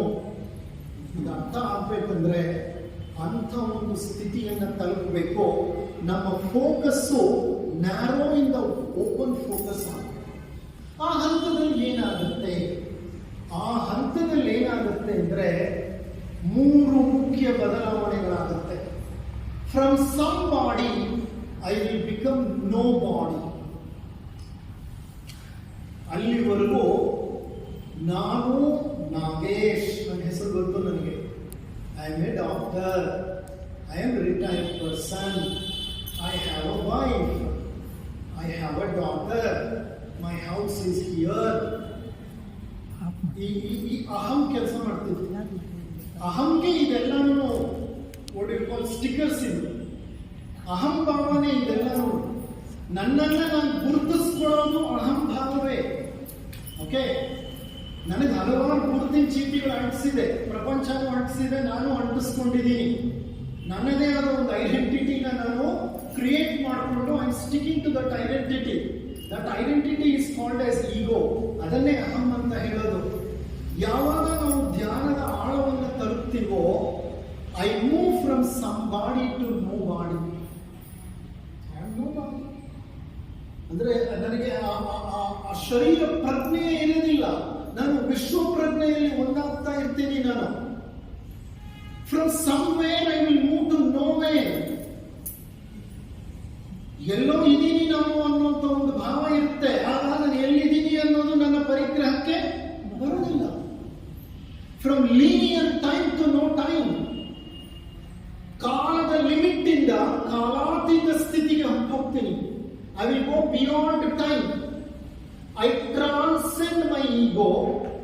I transcend the place, and I also transcend the time. When you transcend time and place, which are 2 physical dimensions, It is probably the ultimate state that you can reach. ಭೌತಿಕವಾಗಿ ನಾವು 4 ಆಯಾಮಗಳಲ್ಲಿ ಬದುಕ್ತೇವೆ: ಮ್ಯಾಟರ್, ಎನರ್ಜಿ, ಸ್ಪೇಸ್, ಟೈಮ್. ಭೌತಿಕವಾಗಿ 4 ಆಯಾಮಗಳು ಭೌತಶಾಸ್ತ್ರದ ಪ್ರಕಾರ. ಈ 4 ಆಯಾಮಗಳಲ್ಲಿ I am transcending time and I am transcending space or place. ಅದ್ರ ಗಮನವೇ ಇಲ್ಲ, ಗೊತ್ತೇ ಇಲ್ಲ. I gone beyond. I gone beyond space and I gone beyond time. That happens only in deep meditation when I reach bliss. When I reach bliss, I reach that particular stage. ಯಾವಾಗ ನಾವು ಧ್ಯಾನದ ಆಳವನ್ನು ತಲುಪ್ತೀವೋ, beta ಇಂದ ಪ್ರಾರಂಭವಾದ ಪ್ರಯಾಣ theta, delta ಸ್ಟೇಜ್ಗಳಿಗೆ ಹೊರಟೋಗುತ್ತೋ, ಆಗ neocortex completely ಸ್ಲೋಸ್ down. Neocortex ಅಂದ್ರೆ ಮಾನವ ಮೆದುಳು ಪೂರ್ತಿ ಸ್ಲೋ ಆಗಿರುತ್ತೆ. Completely ಸ್ಲೋಸ್ down. ಎಷ್ಟು ಸ್ಲೋ ಆಗುತ್ತೆ ಅಂತಂದ್ರೆ, ನನ್ನ ಯೋಚನೆಗಳು ಪೂರ್ತಿಯಾಗಿ ನಿಂತೋಗುತ್ತೆ. ಮನಸ್ಸಿನಲ್ಲಿ ಆಲೋಚನೆಗಳೇ ಹೋಗ್ತಾ ಇಲ್ಲ. I have gone beyond the thoughts. I have gone beyond the space. I have gone beyond the time. ಒಂದು ಅತೀತ ಸ್ಥಿತಿ. ನೋಡಿ, ನಮ್ಮ ಎಲ್ಲ ಸಮಸ್ಯೆಗಳಿಗೆ ಮೂಲ ಯಾವುದು ಗೊತ್ತಾ? ನಮ್ಮ ಆಲೋಚನೆಗಳು. ಜಿಡ್ಡು ಕೃಷ್ಣಮೂರ್ತಿ ಅವರು ಬಹಳ ಸುಂದರವಾಗಿ ಹೇಳ್ತಾರೆ ಒಂದು ಕಡೆ, JK, thought cannot solve any problem because thought itself is the problem. Thought cannot solve any problem because thought itself is the problem. ಎಂದಾದರೂ ನೀವು ಒಂದು 5 ನಿಮಿಷ ಆಲೋಚನೆಗಳೇ ಇಲ್ಲದೆ ಇರುವಂತ ಮನಸ್ಸಿನ ಸ್ಥಿತಿಯನ್ನು ಅನುಭವಿಸಿದ್ದೀರ? ದೀರ್ಘ ನಿದ್ರೆ ಮಾಡುವಾಗಲೂ ನಮ್ಮಲ್ಲಿ ಆಲೋಚನೆಗಳು ಬರ್ತಾ ಇರುತ್ತೆ. ಎಷ್ಟೋ ಸರಿ ಸ್ವಪ್ನಗಳು ಕಾಣ್ತಾ ಇರ್ತೀವಿ ನಾವು. ಆಗಲೂ nerves are wiring and firing ನಡೀತಲೇ ಇರ್ತದೆ. ಯಾವಾಗ ಮೆದುಳು ನಿರ್ವಿಷಯ ನಿರ್ವಿಚಾರ ಆಲೋಚನೆಗಳಿಲ್ಲದ ಸ್ಥಿತಿಯನ್ನು ತಲುಪುತ್ತೋ, we will cross the thinking mind and we get into subconscious mind. ಆಲೋಚನೆ ಮಾಡೋ ಮನಸ್ಸಿದೆಯಲ್ಲ, ಯಾವಾಗಲೂ ಅದನ್ನ ನಾವು ವ್ಯಕ್ತ ಮನಸ್ಸು ಅಂತ ಹೇಳ್ತೇವೆ. ಮನಸ್ಸಿನಲ್ಲಿ 5% ಮಾತ್ರ ವ್ಯಕ್ತ ಮನಸ್ಸು, ಮಿಕ್ಕ 95% ಅರೆವ್ಯಕ್ತ ಮನಸ್ಸು, ಸುಪ್ತ ಮನಸ್ಸು. ನಾವು ಬಹಳಷ್ಟು ಕಾಲ ಕೆಲಸ ಮಾಡೋದು, ಎದ್ದಿರೋದು ವ್ಯಕ್ತ ಮನಸ್ಸು. ಬರೀ 5% ಮನಸ್ಸಿನಲ್ಲೇ ಕೆಲಸ ಮಾಡ್ತಿರ್ತೀವಿ. ಆ 5% ದಾಟಿ ನಾವು ಕೆಳಗೆ ಹೋಗ್ಬೇಕು. ಅರೆವ್ಯಕ್ತ ಮನಸ್ಸು, ಸುಪ್ತ ಮನಸ್ಸು, ಅಲ್ಲೇ ಭಗವಂತ ಇರೋದು. Is in your unconscious mind, subconscious mind. Unfortunately, you keep searching for him in the conscious mind, and the conscious mind misleads you to temples. ಎಲ್ಲ ಕರ್ಕೊಂಡು ಟೆಂಪಲ್ ಹೋಗೋದು ತಪ್ಪು ಅಂತ ಹೇಳ್ತಾ ಇಲ್ಲ ನಾನು. ಅಟ್ಲೀಸ್ಟ್ ಅಲ್ಲಿ ಹೋಗಾದ್ರೂ ನಿಮ್ಮ ಮನಸ್ಸು ಸ್ವಲ್ಪ ಕಾಮ್ ಆದ್ರೆ ಒಳ್ಳೇದು. ಆದರೆ ವಿಪರೀತ ಜನಚಂಗುಳಿ ಮಧ್ಯೆ ಹೋಗಿ ಮನಸ್ಸು ಇನ್ನಷ್ಟೇನಾಗುತ್ತೆ, ಉದ್ರೇಕ. ತಿರುಪ್ತಿಗೆ ಹೋಗಿ ಬನ್ನಿ, ಹೋಗೋ ತನಕ ಹೋಗ್ಬೇಕು. ಹೋಗಿದ್ದಾದ್ಮೇಲೆ ಯಾಕಪ್ಪ ಬಂದ್ರೆ ನೆಕ್ಸ್ಟ್ ಟೈಮ್ ಹೋಗ್ಬೇಕು. ಯಾಕೆಂದ್ರೆ ಆ ಜನಚಂಗುಳಿ ನಿಮ್ಮಲ್ಲಿ ಮತ್ತಷ್ಟು ಇನ್ನಷ್ಟು ಆಲೋಚನೆಗಳನ್ನ, ಭಾವನೆಗಳನ್ನ ಉತ್ಪತ್ತಿ ಮಾಡುತ್ತೆ. You are far away from the God. The God is very much inside. Within you, the unconscious and the subconscious is there. But unfortunately, you don't explore that unconscious and subconscious. ಯಾವಾಗ ನಿಮ್ಮ ಮನಸ್ಸು ಧ್ಯಾನ ಸ್ಥಿತಿಯನ್ನು ತಲುಪುತ್ತೋ, alpha ವೇವ್ಗಳ ಮಾದರಿಗೆ ನಿಮ್ಮ brain waves ಬರುತ್ತೋ, ಆಗ you enter into subconscious, ಅರೆವ್ಯಕ್ತ ಮನಸ್ಸು. ಆ ಅರೆವ್ಯಕ್ತ ಮನಸ್ಸಿಗೆ ತಲುಪಿದಾಗ ನಿಮ್ಮ ಪ್ರಜ್ಞೆ, your operating system is there. OS ಅಂತ ಕೇಳಿದ್ದೀರಾ ನೀವು? ಈಗ ನಿಮ್ಮ ಕಂಪ್ಯೂಟರ್ಗಳಲ್ಲಿ ಲ್ಯಾಪ್ಟಾಪ್ಗಳಲ್ಲಿ ಏನಿರುತ್ತೆ, OS ಇರುತ್ತೆ. ಆ OS ಇಂದಲೇ ಲ್ಯಾಪ್ಟಾಪ್ ಕಂಪ್ಯೂಟರ್ ಕೆಲಸ ಮಾಡೋದು, ಹೌದಾ ಅಲ್ವಾ? ನಿಮ್ಮ Windows it is an operating system. Windows is an operating system. Windows ಇಂದ ಲ್ಯಾಪ್ಟಾಪ್ ನೀವು ಆನ್ ಮಾಡಿ ಆನ್ ಆಗ್ತದ, ಅದು ಕೆಲಸ ಮಾಡ್ತದ? ಖಂಡಿತ ಕೆಲಸ ಮಾಡೋದಿಲ್ಲ. Because operating system controls everything. ಹಾಗೆ ಶರೀರದ operating system subconscious mind ಅಲ್ಲಿ ಇರುತ್ತೆ, ಕಾನ್ಶಿಯಸ್ ಮೈಂಡ್ ಅಲ್ಲಿ ಇರಲ್ಲ. Subconscious is the seat of ANS, autonomous nervous system ಕೆಲಸ ಮಾಡೋದು ಸಬ್ ಕಾನ್ಶಿಯಸ್ ಮೈಂಡ್ ನಲ್ಲಿ. ಆ ANS is the OS of our body. ಆ OS ಗೆ ನೀವು ಪ್ರವೇಶ ಮಾಡಿರ್ತೀರಿ. ಈಗ OS ನಿಮ್ ಕೈಗೆ ಕಂಟ್ರೋಲ್ ಸಿಗ್ತಾ ಇದೆ. ಯಾವುದು ಆಟೋಮ್ಯಾಟಿಕ್ ಆಗಿ ರಿಯಾಕ್ಟ್ ಮಾಡ್ತಿತ್ತು ಮೊದಲು, ಈಗ ಅದು ನಿಮ್ಮ ಕೈನ ಕಂಟ್ರೋಲ್ಗೆ ಬರುತ್ತೆ. I am scientifically explaining what happens in meditation ಅಂತ. ಯಾವಾಗ OS ನಿಮ್ ಕಂಟ್ರೋಲಿಗೆ ಸಿಕ್ಕುತ್ತೋ, ನಿಮ್ ಬ್ರೈನ್ ನಿಮ್ ಕಂಟ್ರೋಲಿಗೆ ಸಿಕ್ಕದಂಗೆ. ನಿಮ್ ಬ್ರೈನ್ ಕಂಟ್ರೋಲಿಗೆ ಸಿಕ್ಕಿದ್ರೆ ನಿಮ್ ಬಾಡಿ ಕಂಟ್ರೋಲಿಗೆ ಸಿಕ್ಕದಂಗೆ. Because the tone of the body is many times dictated by your mind and brain. Now, brain works holistically or holistically. ಯಾವಾಗ ನೀವು ಧಾರಣದಿಂದ ಧ್ಯಾನಕ್ಕೆ ಹೋಗ್ತಿರೋ, ಯಾವ ಮನಸ್ಸು ಪ್ರತಿಯೊಂದನ್ನು ಖಂಡವಾಗಿ ತುಂಡರಿಸಿ ನೋಡ್ತಿತ್ತೋ, ಅದೀಗ ಎಲ್ಲವನ್ನು ಜೋಡಿಸಿ ನೋಡಲಿಕ್ಕೆ ಪ್ರಾರಂಭ ಮಾಡುತ್ತೆ. The fragmentative mind turns itself into integrating mind. ವಿಭಜಿಸುತ್ತಿದ್ದ ಮನಸ್ಸು ಈಗ ಎಲ್ಲವನ್ನೂ ಏಕೀಕೃತಗೊಳಿಸುವ ಪ್ರಯತ್ನವನ್ನ ಮಾಡುತ್ತೆ. ಯಾವ ಮನಸ್ಸು ಜಾತಿ, ವರ್ಣ, ವರ್ಗ, ಲಿಂಗ ಇವುಗಳ ಆಧಾರದ ಮೇಲೆ ಜನರನ್ನು ವಿಭಜನೆ ಮಾಡ್ತಿತ್ತೋ, ಆ ಮನಸ್ಸು ಎಲ್ಲರನ್ನೂ ಸೇರಿಸಿ we are all one, humanity is one ಅನ್ನೋ ಭಾವವನ್ನು ತಡೆಯುತ್ತೆ. ಏಕತ್ವದ ಅನುಸಂಧಾನವಾಗುತ್ತೆ. ಒಂದು ಸಣ್ಣ ಉದಾಹರಣೆ ಕೊಟ್ಟು ಮುಂದೆ ಹೋಗ್ತೀನಿ. ಎಡ್ಗರ್ ಮಿಚೆಲ್ ಅನ್ನುವಂತಹ ಒಬ್ಬ ಭೌತ ವಿಜ್ಞಾನಿ, and he was also an astrophysicist ಇದ್ದ ಹಾಗೆ ಆತ ಈಗಿಲ್ಲ. ಆತ ಒಮ್ಮೆ ಚಂದ್ರನ ಬಳಿ ಹೋದ. ಆಕಾಶ ನೌಕೆಗಳು ಅಂತ ಹೇಳ್ತೀವಲ್ಲ ನಾವು, ಸ್ಪೇಸ್ ಶಿಪ್ಸ್, ಅದರಲ್ಲಿ ಕೂತ್ಕೊಂಡು ನಾಸಾ ಕಳಿಸಿಕೊಡ್ತು ಅವನನ್ನ ಸಂಶೋಧನೆಗಳನ್ನ ಮಾಡಲಿಕ್ಕೆ. ಸ್ಪೇಸ್ ಶಿಪ್ ನಲ್ಲಿ ಆತ ಚಂದ್ರನ ಬಳಿ ಹೋದಾಗ ಏನಾಯಿತು ಅಂದ್ರೆ, ಅವನಿಗೆ ಭೂಮಿ ಕಾಣಿಸ್ಲಿಲ್ಲ ಅಲ್ಲಿಂದ.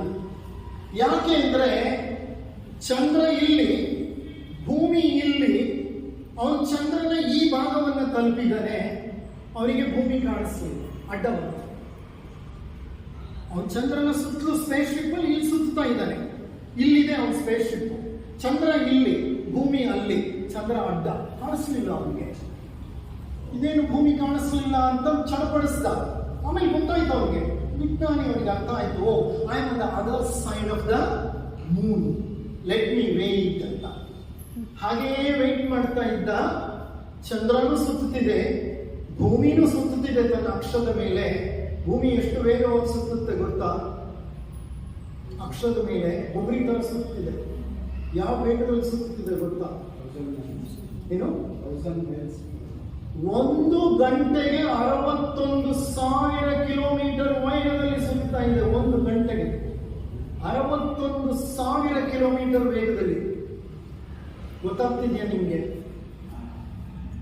You are always doing space travel. ನಿಮ್ಗೆ ಗೊತ್ತಿಲ್ಲ, ಯಾವಾಗ ಸ್ಪೇಸ್ ಅಲ್ಲಿ ಟ್ರಾವೆಲ್ ಮಾಡ್ತಾ ಇದ್ದೀರಿ. ಭೂಮಿ ನಿಮ್ಮನ್ನು ಹೊತ್ಕೊಂಡು ಓಡಾಡ್ತಾ ಇದೆ ಸ್ಪೇಸ್ ಅಲ್ಲಿ. ಭೂಮಿ ತಾನು ಸುತ್ತೋದೆ ಅಲ್ಲದೆ ಅಕ್ಷದ ಮೇಲೆ ಎಲ್ಲಿ ಸುತ್ತಿದೆ? ಸೂರ್ಯನ ಸುತ್ತಲೂ ಸುತ್ತುತ್ತಾ ಇದೆ. ಸೂರ್ಯನ ಸುತ್ತಲೂ ಸುತ್ತುತ್ತಾ ಇರೋ ಈ ಸೌರವ್ಯೂಹ ಏನ್ ಮಾಡ್ತಿದೆ ಗೊತ್ತಾ? ಅದು ಈ ಗ್ಯಾಲಕ್ಸಿಯನ್ನ ಸುತ್ತುತ್ತಾ ಇದೆ, ಈ ನಕ್ಷತ್ರ ಪುಂಜವನ್ನ ಸುತ್ತುತ್ತಾ ಇದೆ. ಈ ನಕ್ಷತ್ರ ಪುಂಜ ಏನ್ ಮಾಡ್ತಿದೆ ಗೊತ್ತಾ? ಇದು ಹಲವಾರು ನಕ್ಷತ್ರ ಪುಂಜಗಳ ಒಂದು ಮೆಗಾ ಕ್ಲಸ್ಟರ್ ಇದೆ. ಆ ಕ್ಲಸ್ಟರ್ ನ ಸುತ್ತುತ್ತಿದೆ. ಅದು ಅಖಿಲಾಂಡ ಕೋಟಿ ಬ್ರಹ್ಮಾಂಡವನ್ನು ಸುತ್ತುತ್ತಾ ಇದೆ. Everything is dancing to their own tunes. ಅಂತರಿಕ್ಷಕ್ಕೆ ಹೋಗಿ ನಿಂತು ನೋಡಿದ್ದೆ ಆದ್ರೆ ನಿಮ್ಗೆ ಒಂದೊಂದು ಆಕಾಶಕಾಯವು ಡಾನ್ಸ್ ಮಾಡ್ತಿದೆ, ಒಂದೊಂದರ ಶ್ರುತಿ ಒಂದೊಂದರ ವೇಗ ಒಂದೊಂದು ತಿರುಗ್ತಾ ಇರುವಂತ ವಿಧಾನ ಒಂದೊಂದು. ಕೆಲವು ವಾಬಲ್ ಆಗ್ತಿದ್ರೆ, ಕೆಲವು ಸ್ಟ್ರೈಟ್, ಕೆಲವು ಎಲಿಪ್ಟಿಕಲ್ ಆರ್ಬಿಟ್ ನಲ್ಲಿ ಸುತ್ತಾ ಇದ್ರೆ, ಕೆಲವು ಸರ್ಕ್ಯುಲರ್ ಆರ್ಬಿಟ್ ನಲ್ಲಿ ಸುತ್ತಾ ಇದೆ, ಕೆಲವು ಒಂದೇ ಎರಡು ನಕ್ಷತ್ರಗಳು ಪರಸ್ಪರ ಸುತ್ತುತ್ತಾ ಇದೆ. ಒಂದು ನಕ್ಷತ್ರ ಇನ್ನೊಂದು ನಕ್ಷತ್ರವನ್ನು ಸುತ್ತುತ್ತೆ, ಆ ನಕ್ಷತ್ರ ಈ ನಕ್ಷತ್ರವನ್ನು ಸುತ್ತುತ್ತೆ. They are called as bipolar stars, binary stars ಅಂತ ಕರೀತಾರೆ ಅವುಗಳನ್ನ. ನೀವು ಆಸ್ಟ್ರಾನಮಿಗೆ ಆಸ್ಟ್ರೋಫಿಸಿಕ್ಸ್ಗೆ ಹೋಗ್ಬಿಟ್ರೆ ದಿಗ್ಭ್ರಮೆ ಮೂಡ್ಬಿಡುತ್ತೆ. ಜಗತ್ತೇ ಒಂದು ನೃತ್ಯದ ನಾಟ್ಯ ಶಾಲೆ ಇದು. ಎಲ್ಲ ಗ್ರಹಗಳು, ಉಪಗ್ರಹಗಳು, ಧೂಮಕೇತುಗಳು, ಅಂತರಿಕ್ಷದಲ್ಲಿರೋ ಕ್ಷುದ್ರ ಗ್ರಹಗಳು ಎಲ್ಲ ಡಾನ್ಸ್ ಮಾಡ್ತಾ ಇವೆ. ಓಕೆ, ಇರ್ಲಿ, ನಾನು ಸ್ವಲ್ಪ ದೂರ ಹೋದೆ, ಇರಲಿ, ಲೆಟ್ ಮಿ ಕಮ್ ಬ್ಯಾಕ್. ಯಾವಾಗ ಎಡ್ಗರ್ ಮಿಚೆಲ್ ಎಡ್ಗರ್ ಮಿಚೆಲ್ ಚಂದ್ರನನ್ನ ಸುತ್ತಾ ಇದ್ದವನು ಈ ಕಡೆ ಬಂದ, ಚಂದ್ರ ಹಿಂಗ್ ತಿರುಗ್ತಾ ಭೂಮಿ ಕಾಣಿಸ್ತವನಿಗೆ. ಅಷ್ಟು ದೂರದಿಂದ ಭೂಮಿಯನ್ನ ಕಂಡವನಿಗೆ ರೋಮಾಂಚನವಾಗುತ್ತೆ. ಎಷ್ಟು ಚಕಿತನಾಗ್ಬಿಟ್ಟ ಅಂದ್ರೆ, ದೂರದಲ್ಲಿ ಕಾಣ್ತಾ ಇದೆ ನೀಲಿ ಬಣ್ಣದ ಸುಂದರ ಭೂಮಿ, the lonely planet in the universe which is said to have life as far as our knowledge goes. ನಮ್ಗೆ ತಿಳಿದ ಹಾಗೆ ಜೀವ ಸಂಕುಲಕ್ಕೆ ಆಧಾರವಾಗಿ ನಿಂತ ಒಂದೇ ಒಂದು ಗ್ರಹ ಇದುವರೆಗೂ ನಮಗೆ ತಿಳಿದ ಹಾಗೆ ಭೂಮಿ. ಆ ಪೃಥ್ವಿ ದೂರದಲ್ಲಿ ಗೋಚರಿಸಿದಾಗ ಅವನಿಗೆ ಎಂಥ ಒಂದು ರೋಮಾಂಚನವಾಯಿತು, ದಿಗ್ಭ್ರಮೆಯಾಯಿತು. ಎಷ್ಟು ಚಕಿತನಾದ ಅಂದ್ರೆ ತಕ್ಷಣ ಬೆರಳಿಟ್ಟು ಅವನು ತೋರಿಸಿ ಹೇಳ್ತಾನಂತೆ, look that is my home ಅಂದ. Look that is my home. ಇಡೀ ಭೂಮಿನೇ ಅವನಿಗೆ ಮನೆ ಆಗೋಯ್ತು. ಇಲ್ಲಿದ್ದಾಗ ನನ್ನ ಮನೆಯೂ ನನ್ನ ಮನೆ ಅಲ್ಲ. ಕಾರಣ, ನನ್ನ ಮನೆಯಲ್ಲಿ ಇರೋರ ಜೊತೆಲೆ ನಾನು ಏನ್ ಮಾಡ್ತಿರ್ತೀನಿ, ಜಗಳ ಮಾಡ್ತಿರ್ತೀನಿ, ಹೌದಾ ಅಲ್ವಾ? ಆದ್ರೆ ಅಲ್ಲಿ ಹೋದಾಗ ಏನಾಗೋಯ್ತು, ಇಡೀ ಭೂಮಿನೇ ಅವನಿಗೆ ಮನೆಯಾಗಿ ಕಾಣ್ತು. ವಸುದೈವ ಉದಾರ ಜನಿತಾನ ವಸುದೈವ ಕುಟುಂಬಕಂ. ಆ ಫೀಲಿಂಗ್ ನ ಅನುಭವಿಸ್ಬೇಕು ಅಂದ್ರೆ ಅವನು ಅಷ್ಟು ದೂರ ಹೋಗ್ಬೇಕಾಯ್ತು. ನಾವು ಭೂಮಿ ಬಿಟ್ಟು ಅಲ್ಲಾಡೇ ಇಲ್ಲ, ನಮಗೆಲ್ಲ ಅರ್ಥ ಆಗತ್ತೆ, ನಮಗೂ ಅರ್ಥ. ಆದ್ರೆ ನಮ್ಮ ಪ್ರಜ್ಞೆ ಏನಾಗಬೇಕು, ಈ ಧ್ಯಾನದ ಸ್ಥಿತಿಯನ್ನ ತಲುಪಿದಾಗ ಅಂತ ಏಕತ್ವದ ಅನುಭವ ನಮ್ಮಲ್ಲಿ ಉಂಟಾಗುತ್ತೆ. We start feeling holistic. ಈ ಚಿತ್ರ ಹೇಳುತ್ತೆ ನೋಡಿ, ಮೇಲ್ಗಡೆ 5% ಇದೆಯಲ್ಲ, ಮೇಲ್ಗಡೆ 5% ಟ್ರಯಾಂಗಲ್ ಇದು, ತ್ರಿಕೋನದ ಮೇಲಿನ 5% ಇದೆಯಲ್ಲ, ಅದು ಕಾನ್ಷಿಯಸ್ ಮೈಂಡ್. ಅಲ್ಲೇ ನಾವು ಕೆಲಸ ಮಾಡೋದು. ಯಾವಾಗಲೂ ನಮ್ಮ ಮನಸ್ಸು ಅಲ್ಲೇ ಇರುತ್ತೆ. ನಮ್ಮ ದಿನಚರಿ ಅಲ್ಲೇ ಕಳಿತೀವಿ ನಾವು. ಆದ್ರೆ 95% ಕೆಳಗಿದೆ ನೋಡಿ. Programs and habits. There are so many automatic programs and habits. We live automatically. Our major life is automatic. ಅದು ಹೇಗೆ ಅಂದ್ರೆ ಅದೇ ಸ್ವಿಚ್ ಆನ್ ಆಗುತ್ತೆ, ಅದೇ ಸ್ವಿಚ್ ಆಫ್ ಆಗುತ್ತೆ. ಓಕೆ, ಯಾರೋ ಒಬ್ಬ ಫ್ರೆಂಡ್ ಇದ್ದಾನೆ, ಅವ್ನು ನನಗೆ ಯಾವಾಗಲೂ ಮೋಸ ಮಾಡಿದ್ದ ಚಿಕ್ಕಂದಲ್ಲಿ. ಅವನು ಒಂದು ಫರ್ಲಾಂಗ್ ದೂರದಲ್ಲಿದ್ದಾಗಲೇ ಬಂದಪ್ಪ, ಇವನು ನನಗೆ ಮೋಸ ಮಾಡಿದ ತಕ್ಷಣ ಎದ್ದು ಬಿಡುತ್ತೆ. ಅದು ಎಲ್ಲ ಒಳಗಾಕಿದ್ದೀನಿ, ನಾನು ಕುರುಬಿಟ್ಟಿದ್ದೀನಿ ಒಳಗೆ. ಅವ್ನು ಕಂಡ ತಕ್ಷಣ ಈ ಭಾವ ಏನಾಗುತ್ತೆ ಮೇಲೆ. It's an automatic thought. ನೋಡಪ್ಪ, ನನ್ನ ಟೀಚರ್ ಈಗೇನೆ ನನಗೆ ಹೊಡೆದಿದ್ದು, ದೂರದಿಂದ ನೋಡ ಹೇಳ್ತೇನೆ, ತಕ್ಷಣವೇ ಎದ್ದಿಡುತ್ತೆ. Most of our life is like this, automatic. ನಮ್ಮ ಗಮನವೇ ಇಲ್ಲದೆ ನಡೀತಾ ಇರುತ್ತೆ ನಮ್ಮ ಜೀವನ. So many things go beyond the scanner of our consciousness. Our consciousness does not scan at all. ನಾವು ಅದಕ್ಕೆ ಆಪರ್ಚುನಿಟಿನೇ ಕೊಡಲ್ಲ. ಯಾಕೆಂದ್ರೆ ನಾವು ಯಾವಾಗಲೂ ಕಾನ್ಷಿಯಸ್ ಮೈಂಡ್ ಅಲ್ಲಿ ಇರ್ತೇವೆ.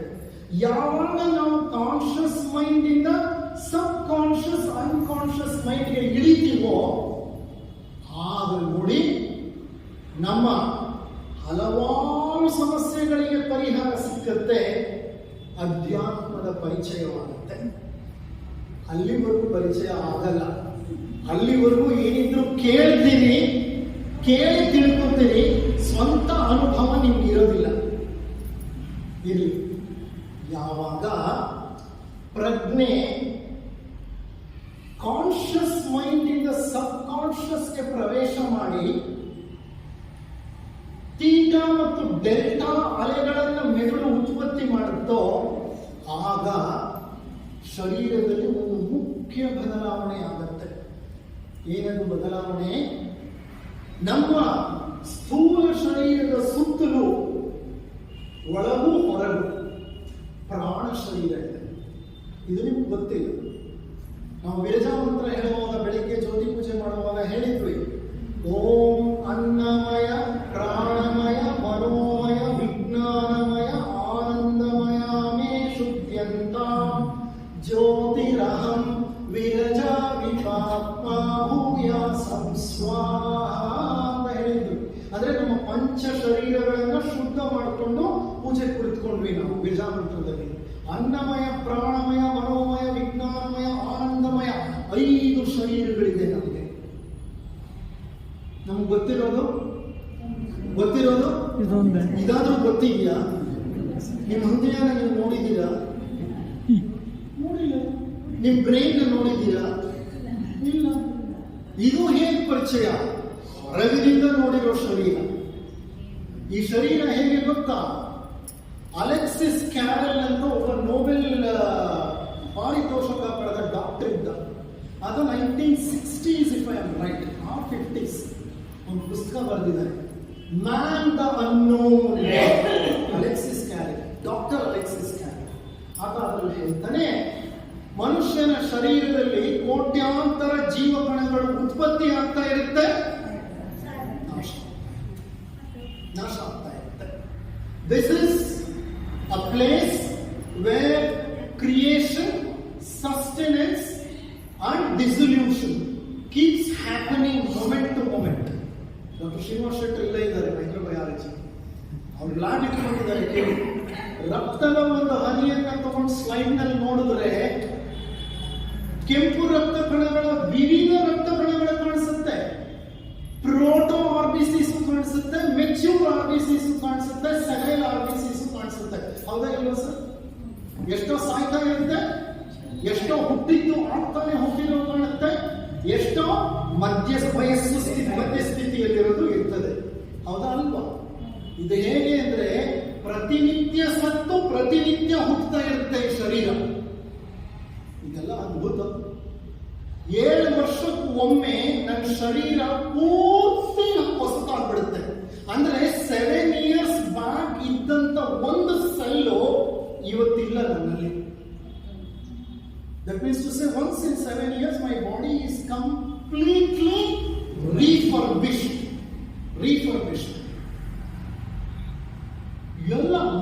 ಎಲ್ಲ ಜೀವಕೋಶಗಳು ಹೊಸದಾಗಿ ಬಂದ್ಬಿಡುತ್ತೆ ಅಂದ್ರೆ ನಾನು ಹೊಸದಾಗ್ಲಿಲ್ಲ. ನಾನು ಹೆಂಗಿದ್ದೀನೋ ಅಂದ್ರೆ ನನ್ನ ಐಡೆಂಟಿಟಿನ ನಾನು ಇವತ್ತು ನನಗೆ ನಾಟಕ ಇದೆ 50 ವರ್ಷದ ಹಿಂದೆ ಆಗಿದ್ದೇನೆ. ಹೇಗೆ ಇದು?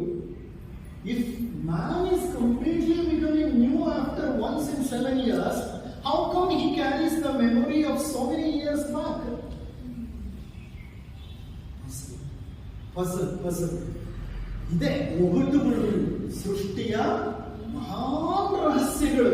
ಅಲೆಕ್ಸಿಸ್ ಕ್ಯಾರಲ್ ಬಹಳ ಸುಂದರವಾಗಿ ಬರೀತಾರೆ ಆ ಪುಸ್ತಕ, man the unknown. Even doctors do not know a lot about man and what's happening inside man. They have just scratched the skin ashte. They have not gone inside. Not even inside. Not even into the superficial layer inside. ಈಗ ಮನುಷ್ಯನಿಗೆ ಅಷ್ಟು ಶರೀರಗಳು ಇರೋದಾದ್ರೆ ಸ್ಥೂಲ ಶರೀರದ ಸುತ್ತಲೂ ಇರೋದು ಪ್ರಾಣ ಶರೀರ. ಆ ಪ್ರಾಣ ಶರೀರ ಸದಾ ನಮ್ಮ ಜೊತೆ ಇರುತ್ತೆ. ಅದರಲ್ಲಿ ಪ್ರಾಣ ನಾಡಿಗಳಿವೆ. ಆ ಪ್ರಾಣ ನಾಡಿಗಳಲ್ಲಿ ಪ್ರಾಣ ಶಕ್ತಿ ಹರಿತಾ ಇದೆ. ಪ್ರಾಣ ಶಕ್ತಿ ಹರಿಯುತ್ತೆ ಪ್ರಾಣ ನಾಡಿಗಳಲ್ಲಿ. ಎಷ್ಟು ನಾಡಿಗಳಿದೆ? 72,000 ನಾಡಿಗಳಿವೆ. ಈ ನಾಡಿ ಯಾರಾದ್ರೂ ನೋಡಿದಾರ ಮೈಕ್ರೋಸ್ಕೋಪ್ ಹಾಕಿ? nobody has seen, but there are images of it. ಪ್ರಭಾವಳಿ ಕಾಣಿಸುತ್ತೆ. GDP ಅಂತಾರೆ. GDP ಅನ್ನೋದು ಎಕ್ವಿಪ್ಮೆಂಟ್. ಆ ಎಕ್ವಿಪ್ಮೆಂಟ್ ನಲ್ಲಿ ಪ್ರಭಾವಳಿಯನ್ನ ಕ್ಯಾಪ್ಚರ್ ಮಾಡಿದ್ದಾರೆ. ನಾನು ಇತ್ತೀಚೆಗೆ ಒಂದು ಸುಂದರವಾದ ಪುಸ್ತಕ ಓದಿದೆ, ಡಾಕ್ಟರ್ ಬರೆದಿರೋದೇನೆ, basically chiropractor. Okay, He has written a beautiful book called Being Supernatural. ಅದರಲ್ಲಿ ಆತ ಸಾಕಷ್ಟು ರಿಸರ್ಚ್ ಮಾಡಿದ್ದಾನೆ, ರಿಸರ್ಚ್ ಔಟ್ಪುಟ್ ಎಲ್ಲ ಬರೆದಿದ್ದಾನೆ. ಈ GDP ಇಮೇಜಸ್, ಆ ಇಮೇಜಸ್ಸು ನಿಮಗೆ ನಿಮ್ಮ ಶರೀರದ ಸುತ್ತಲೂ ಇರುವಂಥ ಪ್ರಭಾವಳಿಯಿಂದ ಪ್ರಾಣ ಶರೀರವನ್ನು ತೋರಿಸುತ್ತೆ. ಯಾವಾಗ ನೀವು ಧ್ಯಾನದ ಆಳಕ್ಕೆ ಹೋಗ್ತಿರೋ ಪ್ರಾಣ ಶರೀರದಲ್ಲಿ ಪ್ರಾಣ ಸರಾಗವಾಗಿ ಚಲಿಸುತ್ತೆ. ನೀವು ಪ್ರಾಣ ಅಂತ ಕೇಳಿದ್ರಿ ಬೆಳಿಗ್ಗೆ, ಡಾಕ್ಟರ್ ಜ್ಯೋತಿ ಅವರು ಮಾಡಿದ್ರಲ್ವಾ? ಯಾವಾಗ ಮಾಡಿದ್ರು ಅವರು? ಪ್ರಾಣಾಯಾಮ ಮಾಡುವಾಗ ಹೇಳಿದ್ರು ಅವರು 5 ಪ್ರಾಣಗಳಿವೆ. ಯಾವ್ದು 5 ಪ್ರಾಣಗಳು? ಪ್ರಾಣ, ಅಪಾನ, ವ್ಯಾನ, ಸಮಾನ, ಉದಾನ. 4 ಪ್ರಾಣಗಳು. ಈ ಪ್ರಾಣಗಳನ್ನ ವೈಟಲ್ ಎನರ್ಜಿ ಅಂತ ಕರೀತಾರೆ ಇಂಗ್ಲಿಷ್ ಭಾಷೆಯಲ್ಲಿ. ಈ ವೈಟಲ್ ಎನರ್ಜಿ ಪ್ರಾಣ ಶರೀರದಲ್ಲಿ ಸದಾ ಚಲಿಸ್ತಾ ಇರುತ್ತೆ. ಹೇಗೆ ನಮ್ಮ ರಕ್ತನಾಳಗಳಲ್ಲಿ ಚಲಿಸುತ್ತೋ ಹಾಗೆ ಪ್ರಾಣನಾಳಗಳಲ್ಲಿ ಚಲಿಸುತ್ತೆ. ಆ ಪ್ರಾಣನಾಳಗಳನ್ನೇ ನಾಡಿಗಳು ಅಂತ ಹೇಳೋದು. 72,000 ನಾಡಿಗಳಿವೆ ಅಂತ ಹೇಳ್ತಾರೆ. ಎಷ್ಟು ಸೂಕ್ಷ್ಮವಾಗಿರುತ್ತೆ ಗೊತ್ತಾ? ನಮ್ಮ ಮೈಕ್ರೋಸ್ಕೋಪ್ ಕಾಣಿಸಲ್ಲ. ನಾನು ಒಂದು ಸುಂದರವಾದಂತಹ ಜರ್ನಲ್ನಲ್ಲಿ ಓದಿದ ನೆನಪು. If I am right, it was science ಅಂತ ಒಂದು ಜರ್ನಲ್ ಬರ್ತಿತ್ತು ಮೊದಲು. ಹೈ ಇಂಪ್ಯಾಕ್ಟ್ ಜರ್ನಲ್, ಈಗಲೂ ಇದೆ ಅನಿಸುತ್ತೆ, ಇತ್ತೀಚಿನ ನಾನು ನೋಡಿಲ್ಲ ಅದನ್ನ. ಆ ಜರ್ನಲ್ನಲ್ಲಿ ಕೊಟ್ಟಿದ್ರು, ಮನುಷ್ಯನ ನರಗಳನ್ನೆಲ್ಲ ತೆಗೆದು ಒಂದಕ್ಕೊಂದು ಉದ್ದು ಜೋಡಿಸ್ಕೊಂಡು ಹೋದ್ರೆ ಎಷ್ಟುದ್ದ ಬರುತ್ತೆ ಗೊತ್ತಾ? ಅದು you can leave earth and reach moon. ಭೂಮಿಯನ್ನ ಬಿಟ್ಟು ಚಂದ್ರನನ್ನ ಸೇರುವಷ್ಟು ಉದ್ದದ ನರಗಳಿವೆ ನಮ್ಮ ಶರೀರದಲ್ಲಿ. ಅಷ್ಟು ಉದ್ದದ ನರಗಳನ್ನ ಇಷ್ಟು ಚಿಕ್ಕ ಶರೀರದಲ್ಲಿ ಪ್ಯಾಕೇಜಿಂಗ್ ಮಾಡಿದಾನಲ್ಲ ಭಗವಂತ. What a packaging! What a packaging! ಸಾಧ್ಯ ಇದೆಯಾ ಇದನ್ನೆಲ್ಲ? ನಾನು ನಿಮಗೆ ಯಾವ ಕಾಗದ ಹೋಗ್ಬೇಕಂತ ಹೇಳ್ತಿಲ್ಲ, ನಾನು ಜರ್ನಲ್ ನಿಂದ ತಗೊಂಡಿರೋ ವಿಷಯ ಹೇಳ್ತಿದ್ದೀನಿ ನಿಮ್ಗೆ. ಅರ್ಥ ಆಯ್ತಾ? ಸೈಂಟಿಫಿಕ್ ಜರ್ನಲ್, ಬಹಳ ಹಿಂದೆ ಓದಿದ್ದಲ್ಲ. ಹೆಂಗ್ ಪ್ಯಾಕ್ ಮಾಡಿರಬೇಕು ಸೃಷ್ಟಿ ಅಷ್ಟು ಉದ್ದದ ನರಗಳನ್ನ. ಓಕೆ, ಇರ್ಲಿ. ಈಗ ನಮ್ಮ ಶರೀರದಲ್ಲಿ ಹೇಗೆ ರಕ್ತನಾಳಗಳಲ್ಲಿ ಚಲಿಸುತ್ತೋ ಹಾಗೆ ಪ್ರಾಣ ಶರೀರದಲ್ಲಿರುವಂತಹ ಪ್ರಾಣ ನಾಡಿಗಳಲ್ಲಿ ಪ್ರಾಣ ಚಲಿಸ್ತಾ ಇರುತ್ತೆ. ಈ ಪ್ರಾಣ ಸುಗಮವಾಗಿ ವ್ಯವಸ್ಥಿತವಾಗಿ ಚಲಿಸಬೇಕು. ಹೇಗೆ ಅಂದರೆ, ರಕ್ತ ಹೇಗೆ ಎಲ್ಲ ನಾಳಗಳಲ್ಲಿ ಸುಗಮವಾಗಿ ಚಲಿಸಿದರೆ ಆರೋಗ್ಯ ಇರುತ್ತೋ ಹಾಗೆ ಚಲಿಸಬೇಕು. ರಕ್ತ ಯಾವುದಾದ್ರೂ ಅಂಗದ ಒಳಕ್ಕೆ ಹೋಗೋದನ್ನ ನಿಲ್ಲಿಸ್ಬಿಟ್ರೆ, ಈಗ ಲಿವರ್ ಒಳಗಡೆ ರಕ್ತ ಹೋಗ್ಬೇಕು, ಅದು it is a hepatic artery ಒಳಗಡೆ ಹೋಗ್ಬೇಕು ರಕ್ತ. ಆ ಆರ್ಟ್ರಿ ಕಟ್ಕೊಂಡು ಬಿಡ್ತು ಅಂತ ಇಟ್ಕೊಳ್ಳಿ. ಚರಂಡಿ ಹೇಗೆ ಕಟ್ಕೊಳ್ಳುತ್ತೋ ಅವ್ನು ಕಟ್ಕೊಂಡ್ಬಿಡುತ್ತೆ. ಕೆಲವು ಸರಿ ರಕ್ತನಾಳಗಳು ಕಟ್ಕೊಂಡ್ಬಿಡ್ತು ಅಂತ ಹೇಳಿ ಅವಾಗ ರಕ್ತ ಎಲ್ಲಿ ಹೋಗಲ್ಲ, ಲಿವರ್ ಒಳಗಡೆ ಹೋಗಲ್ಲ. ಏನಾಗುತ್ತೆ? ಹೆಪಾಟಿಕ್ ಫೇಲ್ಯೂರ್ ಆಗುತ್ತೆ. ಹಾರ್ಟ್ನಲ್ಲಿ ರಕ್ತ ಚಲಿಸುತ್ತೆ. ಹಾರ್ಟ್ ಪಂಪ್ ಮಾಡಬೇಕಂದ್ರೆ ಅದಕ್ಕೆ ಒಂದು ಬ್ಲಡ್ ಸಪ್ಲೈ ಬೇಕು. ಕರೋನರಿ ಆರ್ಟ್ರಿ ಹಾರ್ಟ್ಗೆ ಸಪ್ಲೈ ಮಾಡುತ್ತೆ. ಆ ಕರೋನರಿ ಆರ್ಟ್ರಿ ಬ್ಲಾಕ್ ಆದ್ರೆ ಏನಾಗುತ್ತೆ? ಹಾರ್ಟ್ ಅಟ್ಯಾಕ್ ಆಗುತ್ತೆ, ಮನುಷ್ಯ ಸತ್ತೇ ಹೋಗ್ತಾನೆ. ಹಾಗಾದ್ರೆ ರಕ್ತನಾಳಗಳಲ್ಲಿ ರಕ್ತಗಳು ಯಾವಾಗಲೂ ಏನ್ ಮಾಡಬೇಕು? ಸರಾಗವಾಗಿ ಪರಿಚಲಿಸಬೇಕು. ಅದೇ ರೀತಿ ಪ್ರಾಣನಾಡಿಗಳಲ್ಲಿ ಏನ್ ಚಲಿಸಬೇಕು? ಪ್ರಾಣ ಚಲಿಸಲಿಲ್ಲ ಅಂದ್ರೆ ಏನಾಗುತ್ತೆ? ಸೇಮ್ ಪ್ರಾಬ್ಲಮ್ ಆಗುತ್ತೆ. ಆ ಪ್ರಾಣ ಶರೀರದಲ್ಲಿ ಎಲ್ಲಿ ರಕ್ತ ನಿಂತು ಹೋಗುತ್ತೋ ಅಬ್ಸ್ಟ್ರಕ್ಷನ್ ಆಗಿ, ಯಾವ ಅಂಗದ ಬಳಿ ಇರೋ ಪ್ರಾಣನಾಡಿ ಅಬ್ಸ್ಟ್ರಕ್ಟ್ ಆಗುತ್ತೋ ಆ ಅಂಗದ ಮೇಲೆ ಮಚ್ಚೆ ಕಾಣಿಸುತ್ತೆ ನಿಮಗೆ ಪ್ರಾಣ ಶರೀರದಲ್ಲಿ. ನೀವು ಇಮೇಜ್ ತಕೊಂಡ್ರೆ GDP-ನಲ್ಲಿ ಅದ್ರ ಮೇಲೆ ಒಂದು ಒಪೇಕ್ ಇಮೇಜ್ ಕಾಣಿಸುತ್ತೆ.